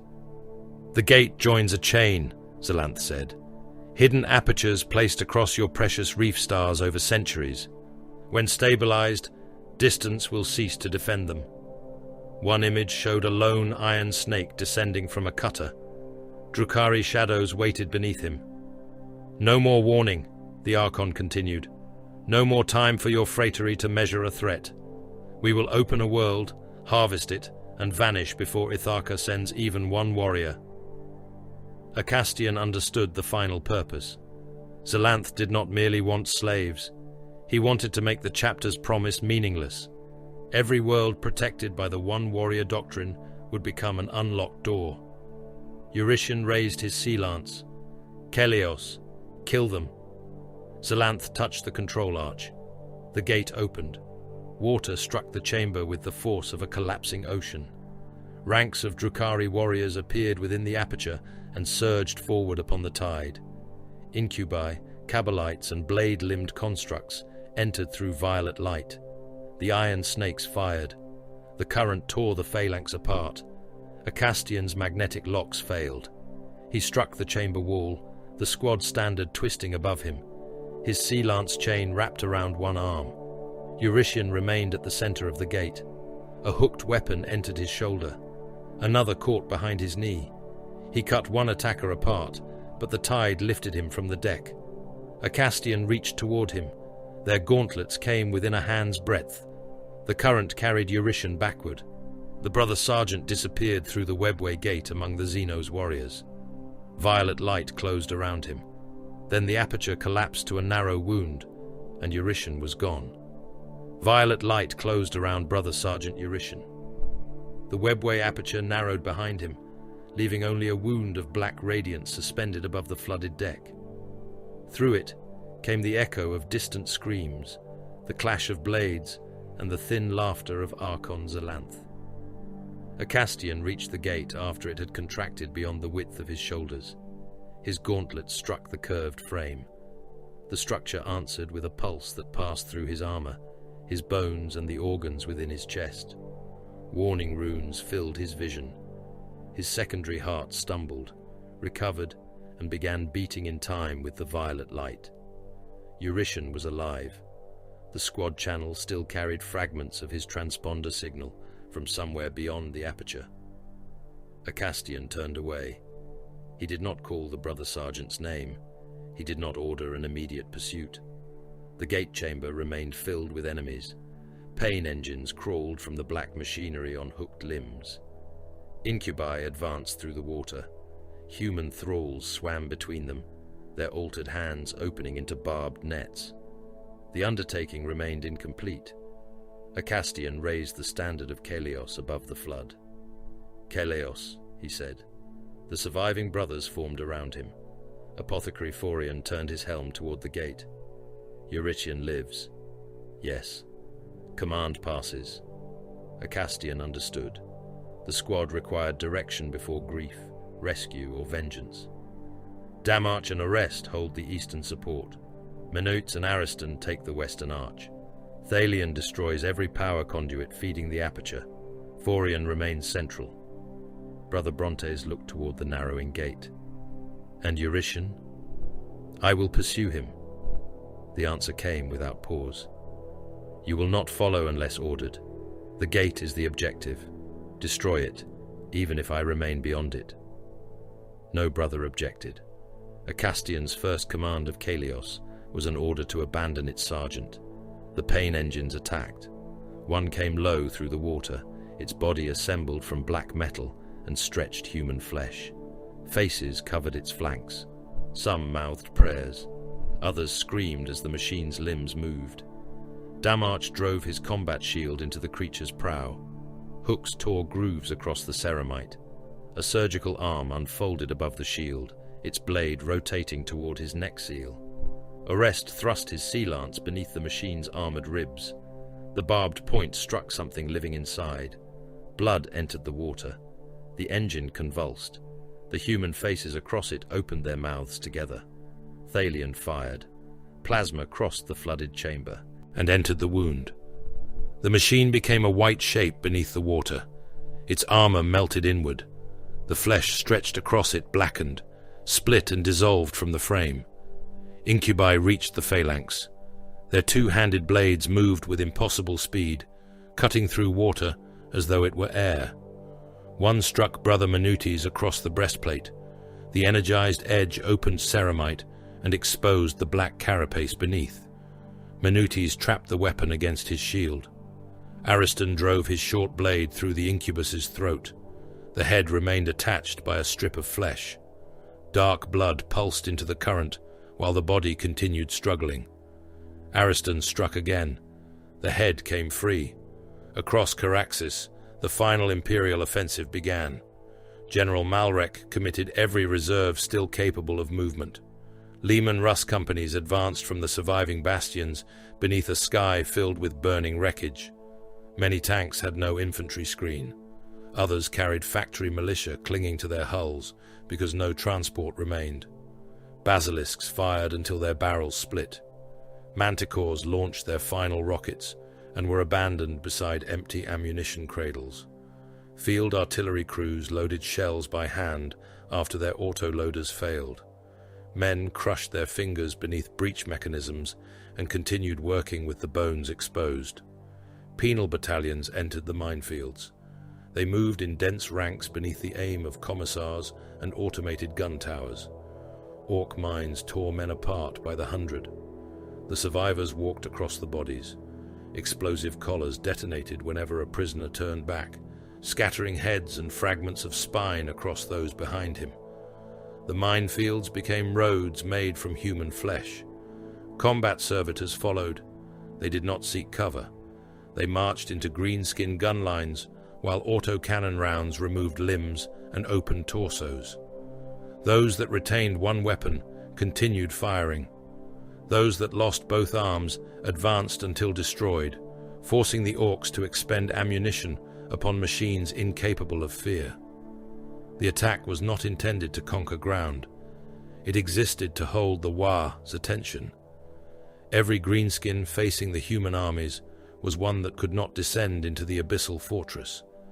Every Orc tank committed against Malrek's armor was one that could not reinforce the gate. Millions died each minute to preserve a handful of Astartes beneath the sea. In orbit, the 4 surviving warriors of Ilion's squad entered the warboss's command hulk.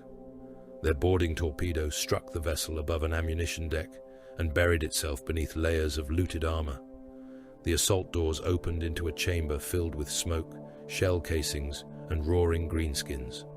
Sergeant Asen emerged first. Half his shield was gone. One leg dragged beneath armor damaged during the destruction of the kill cruiser. Behind him came Siren, Laertes, and Phaon, each carrying enough ammunition for a battle none expected to survive. They formed a wall across the boarding breach. Orcs charged. Bolters fired. The first knob lost its head. The second took 2 shells through the chest and burst open across those behind it. Laertes sent burning promethium into the ammunition crews. Gretchen became running torches among stacked shells and powder crates. Asen opened the squad channel. "Command throne lies beneath us." Siren checked the auspex. "Life signs beyond count." Then the warboss is near. They advanced toward him. Beneath Caraxes, a Castian entered the webway. He forced himself through the narrowing aperture sideways, the standard of Kelios scraping against the black frame. For an instant, the gate attempted to close around him. Pressure seized his armor and compressed the plates across his ribs. Then he passed through. The universe changed. There was no water, no sky, no ground that obeyed distance. Pathways of black glass crossed above an abyss without bottom. Towers hung upside down in the darkness. Doorways opened upon places separated by worlds. Screams traveled from impossible directions, sometimes distant, sometimes close enough to breathe against his helm. A Castian's autosenses failed. Thermal vision showed cold fire. Motion trackers registered objects behind him that did not exist when he turned. His internal chronometer stopped, advanced, and then began counting backward. He ignored every instrument. Eurytion had left a trail. Blood marked the black path in thick drops. The brother sergeant's armor had gouged the glass where the current dragged him. Broken sections of sea lance lay along the route. A Castian followed. Shapes moved beneath the pathway. Pale hands pressed against the underside, dragging themselves along with fingers too long to belong to humans. Faces appeared in the glass and watched him pass. He did not look down again. The path divided. Eurytion's blood continued to the left. The right-hand route held the sound of Zalanth's laughter. A Castian chose the blood. He found Eurytion at the center of a suspended platform. The brother sergeant remained alive. His breastplate had been opened. Cables entered his chest, throat, and spine. Black needles pierced both hearts. His armor was locked upright against a curved frame connected to the webway machinery. Archon Zalanth stood beside him. The Archon held the broken half of Eurytion's sea lance in one hand. "You came," Zalanth said. A Castian raised his bolter. "Of course you came. Duty may command abandonment, but pride always returns to collect what was taken." Eurytion looked toward a Castian. Blood filled the lower half of his face. "Kill me." There was no farewell, no blessing, no last declaration of brotherhood, only an order. Zalanth touched one of the cables. Eurytion's body convulsed. Violet light traveled through his exposed nerves and entered the frame behind him. The webway pulsed in answer. "He is a key," the Archon said, "a living pattern of discipline, memory, and gene-wrought obedience. Your chapter has carried such beautiful regularity across centuries." A Castian fired. The bolter shell entered Eurytion's forehead. The brother sergeant's skull burst against the frame. Blood, bone, and brain matter covered the cables. His heart continued beating for several seconds before the machinery recognized the death. The violet light flickered. Zalanth's smile vanished. A Castian fired again. The Archon's shadow field activated. The shell struck a distortion in the air and disappeared into darkness. Zalanth crossed the platform with the speed of a drawn blade. His husk blade entered beneath a Castian's raised shield and cut across his abdomen. The weapon did not merely open armor. Cold spread from the wound. Flesh tightened. Moisture left the muscle surrounding the cut. Acastian struck with his sea lance. The shadow field swallowed the spearhead. Zalanth stepped inside the thrust and cut across Acastian's helm. One lens shattered. Warning runes died across half his vision. "You are slower than Damocles," the Archon whispered. The husk blade struck again. Acastian turned his shoulder and took the blow across the pauldron. Less inventive than Skander. A third attack opened the armor above his knee. Less resilient than Brother Terrion when we removed his hearts. The Archon spoke names. Iron snakes lost across the reef stars. Warriors preserved in pressure coffins. Brothers dissected within hidden chambers, while the Fratery searched empty worlds for their remains. Zalanth wanted fury. Fury widened movements. Fury pursued the enemy rather than the objective. Acastian stepped backward. The Archon followed. "You do not remember them? I remember the undertaking." Acastian threw a frag grenade beneath the path behind Zalanth. The explosion shattered the black glass. The platform tilted. The Archon moved aside, but the shadow field flared as fragments struck it from multiple angles. Darkness folded around his body. Acastian threw another grenade, then another. The path collapsed beneath them. Zalanth leapt toward a surviving span. Acastian fired into the structure rather than the Archon. Bolter shells burst within the glass. The span broke. Zalanth landed upon one knee as the shadow field absorbed a storm of fragments, pressure, and unstable energy. The device flickered. Acastian charged. The husk blade entered his shield. He twisted. The blade became trapped between damaged layers of ceramite. Zalanth released it before Acastian could break his wrist and drew a shorter weapon from his waist. Too late. Acastian drove the shield into him. The shadow field failed. The Archon struck the black path and slid toward the edge. Acastian followed, planted one boot upon his chest, and forced the shield down across his arms. Zalanth struggled beneath the weight. His elegance disappeared. He clawed at the ceramite like any trapped animal. "You require the shutdown sequence," he said. "Yes. I possess routes to every hidden gate in the reef stars." Acastian seized his left arm. The Archon spoke faster. "I can give you Commorragh captives, human lords, lost relics, entire populations taken from your worlds." Acastian bent the arm backward. Bone broke. Zalanth screamed. Not laughter, not performance. Pain. The sequence. The Archon spat blood across Acastian's gauntlet. Acastian crushed the left knee. The joint folded sideways. Bone punctured armor and skin. Zalanth's scream echoed through the abyss. "The sequence. Release me." Acastian crushed the right hand until the fingers became pulp inside the gauntlet. Zalanth began reciting control phrases in the Drukhari tongue. Acastian recorded them. Complete. The Archon gave the final phrase. Then he smiled through blood. "You cannot know whether I lied."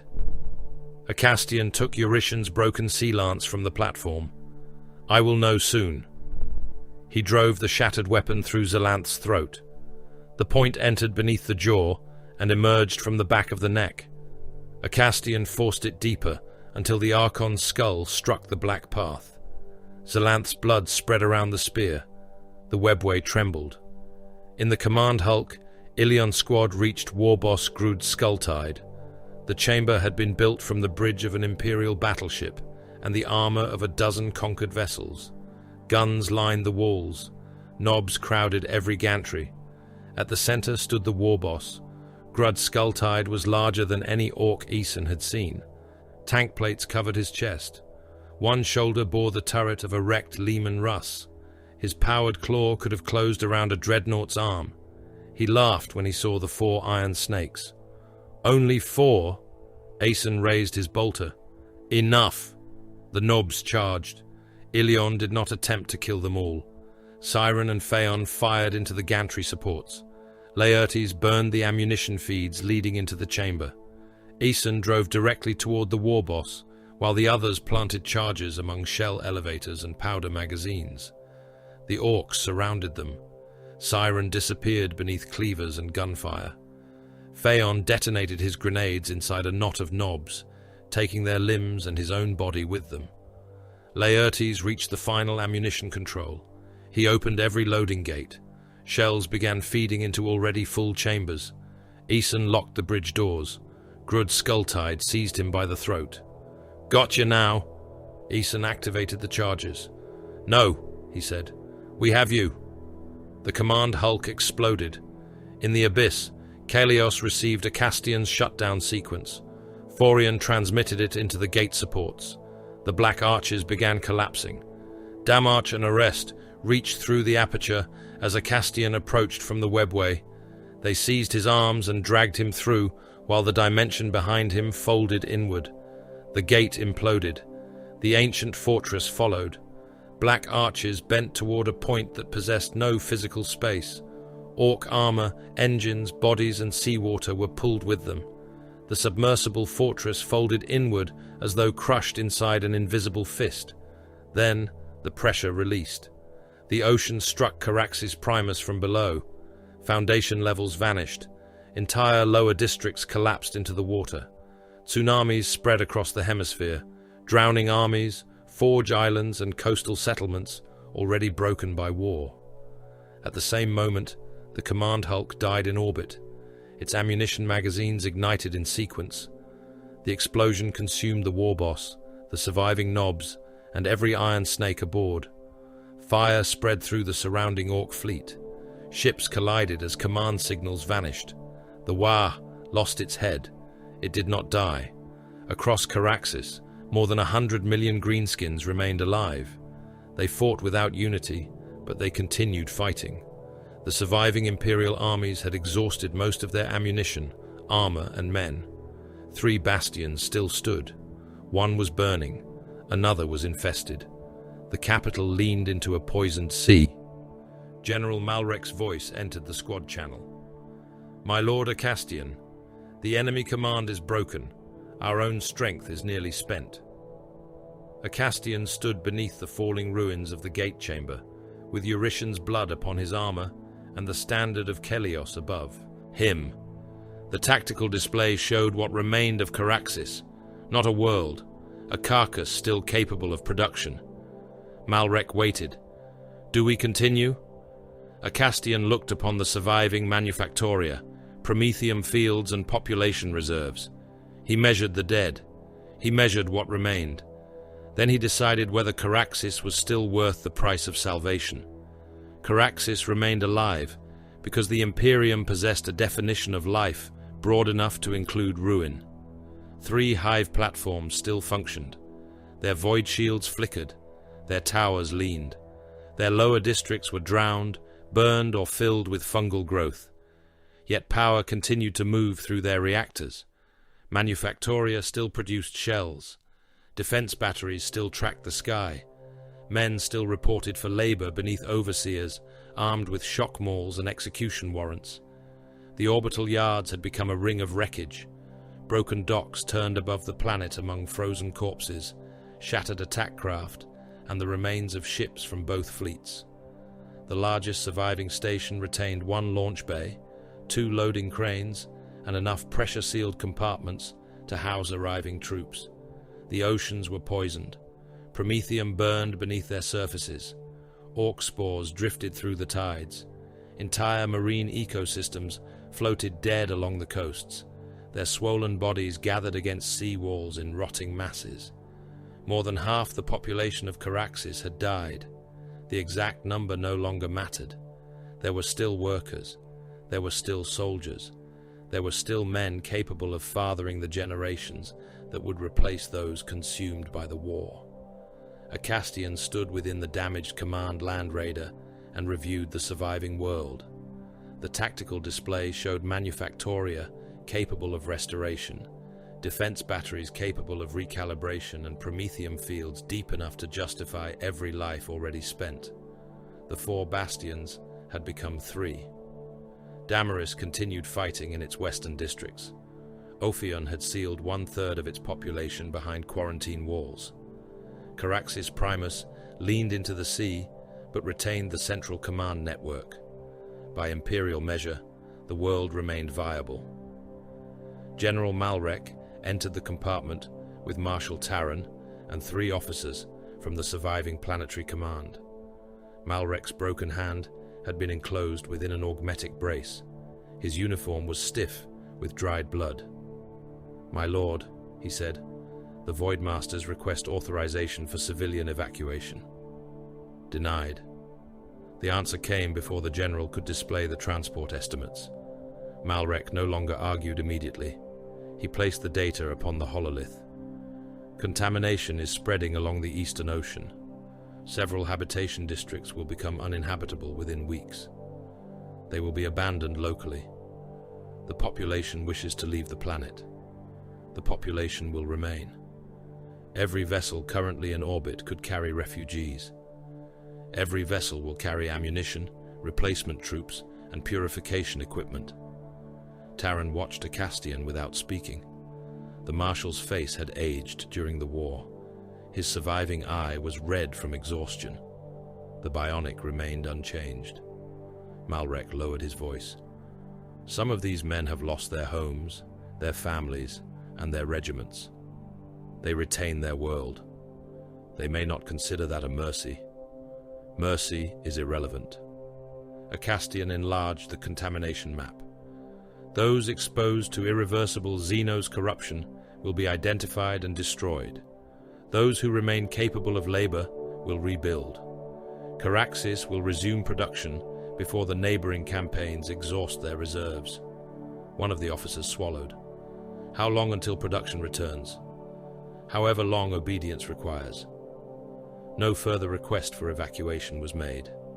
The Orcs remained across the planet in numbers that would have overwhelmed an unbroken Imperial army. They no longer possessed unity. The death of Grud Skulltide had shattered the Waa's command.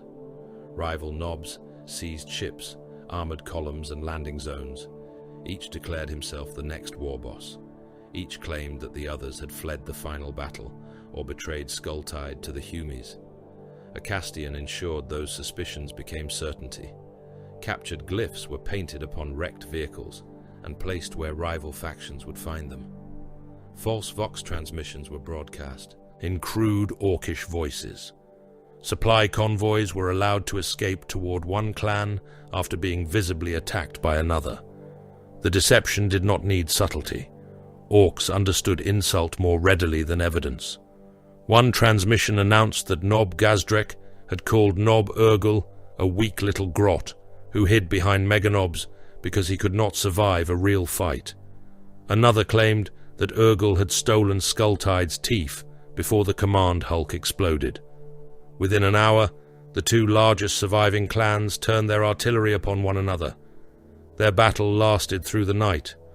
Orc tanks fired across Imperial defense lines to strike rival greenskins. Boys abandoned assaults upon the bastions and ran toward the sound of fighting. A mob that had spent 2 days attacking Damaris turned around when loudhailers accused its Nob of taking orders from a Gretchen. Acastian ordered controlled withdrawals wherever the Orcs still faced Imperial positions in strength. The greenskins interpreted every retreat as weakness. They pursued. The Imperial lines opened selected corridors and allowed individual clans to advance until they encountered rival Orc formations already drawn into the same ground. Then the exits were closed. The counterattack began beneath the light of burning oceans. Artillery boxed the greenskins into pre-selected zones. Basilisk batteries fired along fixed coordinates, creating walls of explosions that drove the Orcs toward one another. Mortars struck retreat routes. Manticores launched their final Storm Eagle rockets into ammunition fields and crude vehicle parks. Armored columns cut the supply roads. Lehman Russ companies advanced through the ruins behind mine-clearing servitors. Baneblades engaged Orc battle wagons at close range. Their main guns opened vehicles from prow to engine and threw burning crews into the streets. Human armies performed the mass killing. The Iron Snakes removed whatever prevented it. Orphean squad struck greenskin command bunkers and destroyed Nob councils before new hierarchies could form. The surviving members of Ilion returned to battle despite wounds that would have killed mortal soldiers. They attacked ammunition dumps, engine yards, and captured orbital guns. Kelios hunted weird boys. The Psykers were gathered around crude shrines made from severed heads, broken machinery, and stolen imperial relics. Acastian led the squad through the outer mobs, while Thalion's plasma gun destroyed the psychic gatherings before their energy could restore unity to the Wa. One weird boy exploded beneath bolter fire. Green lightning passed through the surrounding orcs. Their skulls opened at once, brains lifting from them in smoking coils before the bodies collapsed.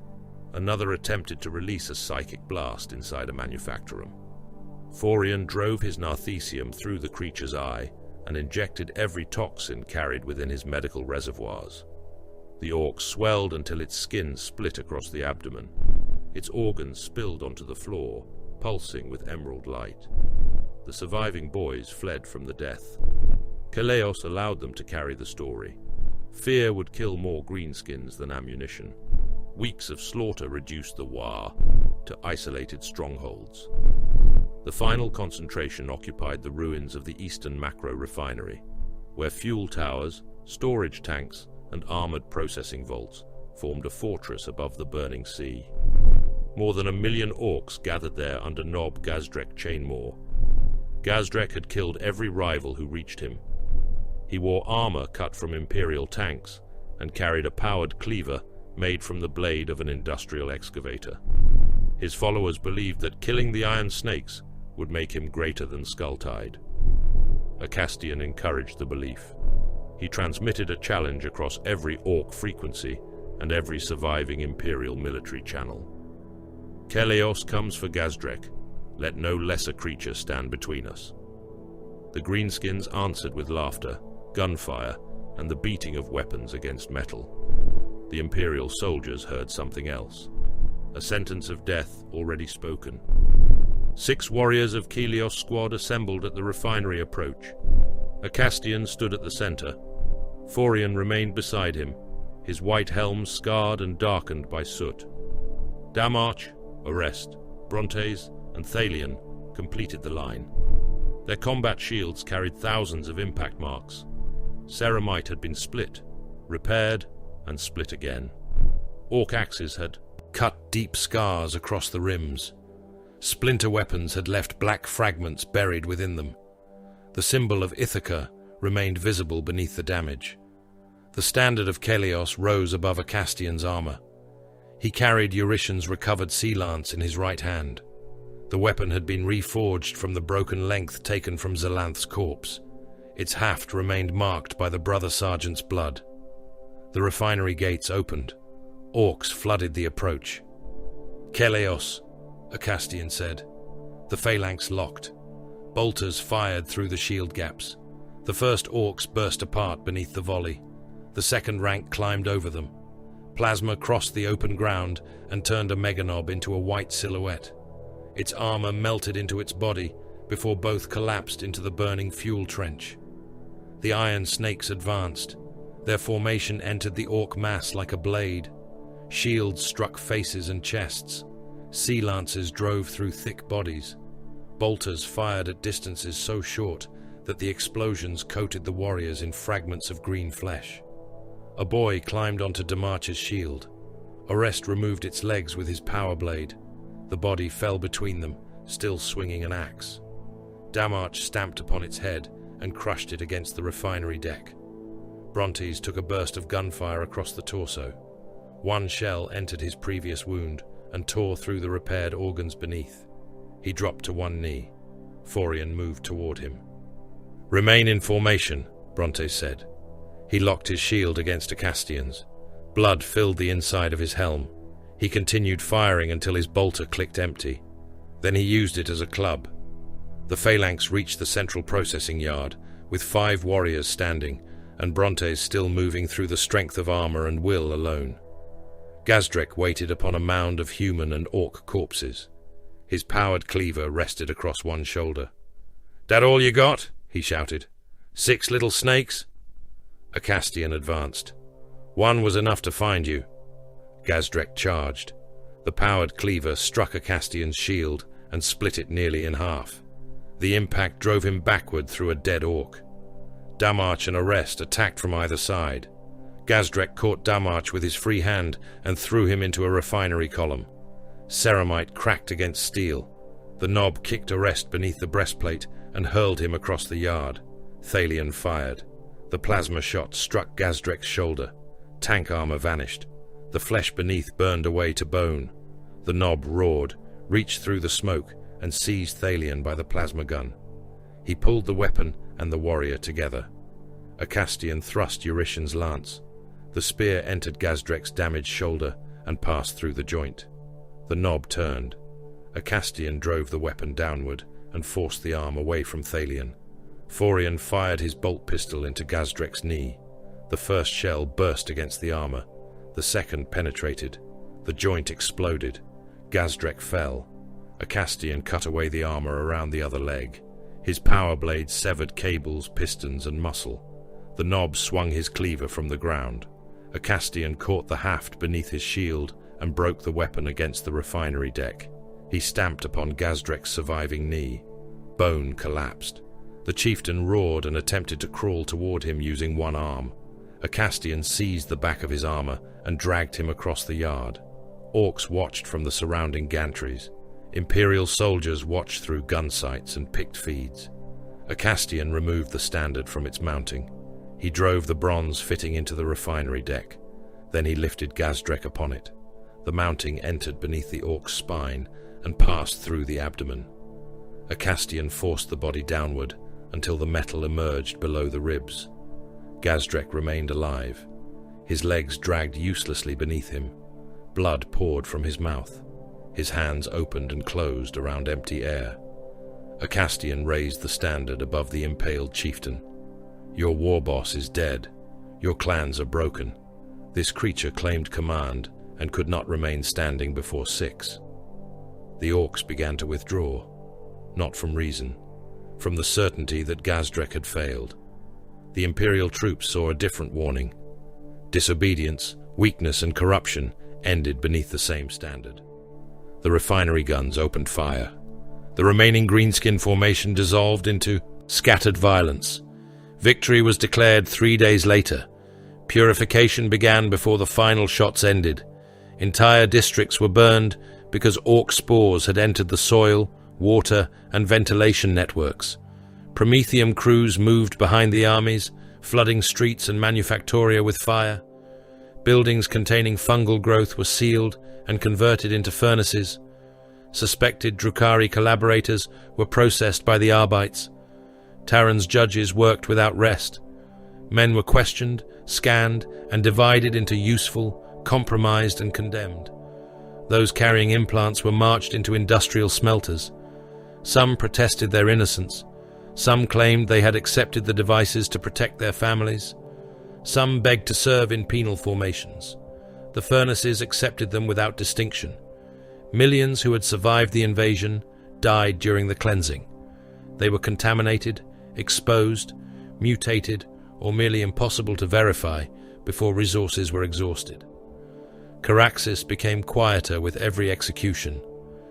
Terran found Acastian upon the rebuilt command platform overlooking the burning eastern districts. "Is this salvation?" the marshal asked. Acastian watched columns of condemned men enter the furnace halls. Caraxis belongs to mankind. Half its people are dead. It still produces weapons. Its oceans are poison. It retains promethium. Entire cities have been burned by our own guns. The webway route is denied. Terran looked toward him. Then that is enough? Salvation is not measured by how many individuals survive. Acastian turned toward the world. It is measured by whether the Imperium retains it. The judgment of the Phratery came after the last organized orc resistance ended. The surviving members of Kelios gathered beside the Black Ocean. Forion carried the recovered gene seed of Eurytion, Idman, and the other dead. Their bodies would not all return to Ithaca, but what mattered would. Damarch placed Eurytion's sea lance before Acastian. Orest set the squad token beside it. Keleos requires a commander, Forian said. I am not rewarded by Eurytion's death. No, I bear his place because he is dead. Yes. Acastian looked upon the surviving brothers. Forian's voice remained calm. Every name in the phratery is built from such deaths. Acastian took the token. Months passed. The fires diminished. Manufactoria reopened. Children carried ammunition components between assembly lines. New defense batteries rose beside the ruins of the old. The bells of Caraxes Primus were recast from the metal of destroyed orc guns and the bronze doors of the governor's palace. When they sounded, the world fell silent. Another invocation had reached the reef stars. An isolated colony reported disappearances beneath its ocean settlements. Its astropath had transmitted only fragments before dying. The imperial officers of Caraxes gathered within the command hall. They had seen what the arrival of the Iron Snakes could mean.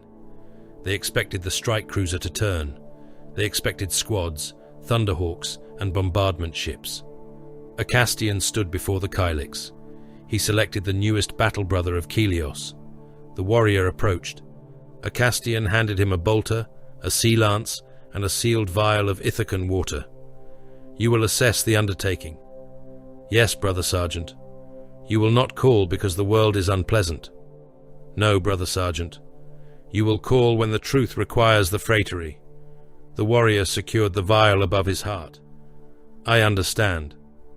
Acastian remembered Eurytion's words beneath Charybdis. Understanding will be beaten into you by service. The rapid cutter launched alone. Caraxes watched it disappear into the poisoned sky. One Iron Snake was not a token force. One Iron Snake was the promise that the rest might follow.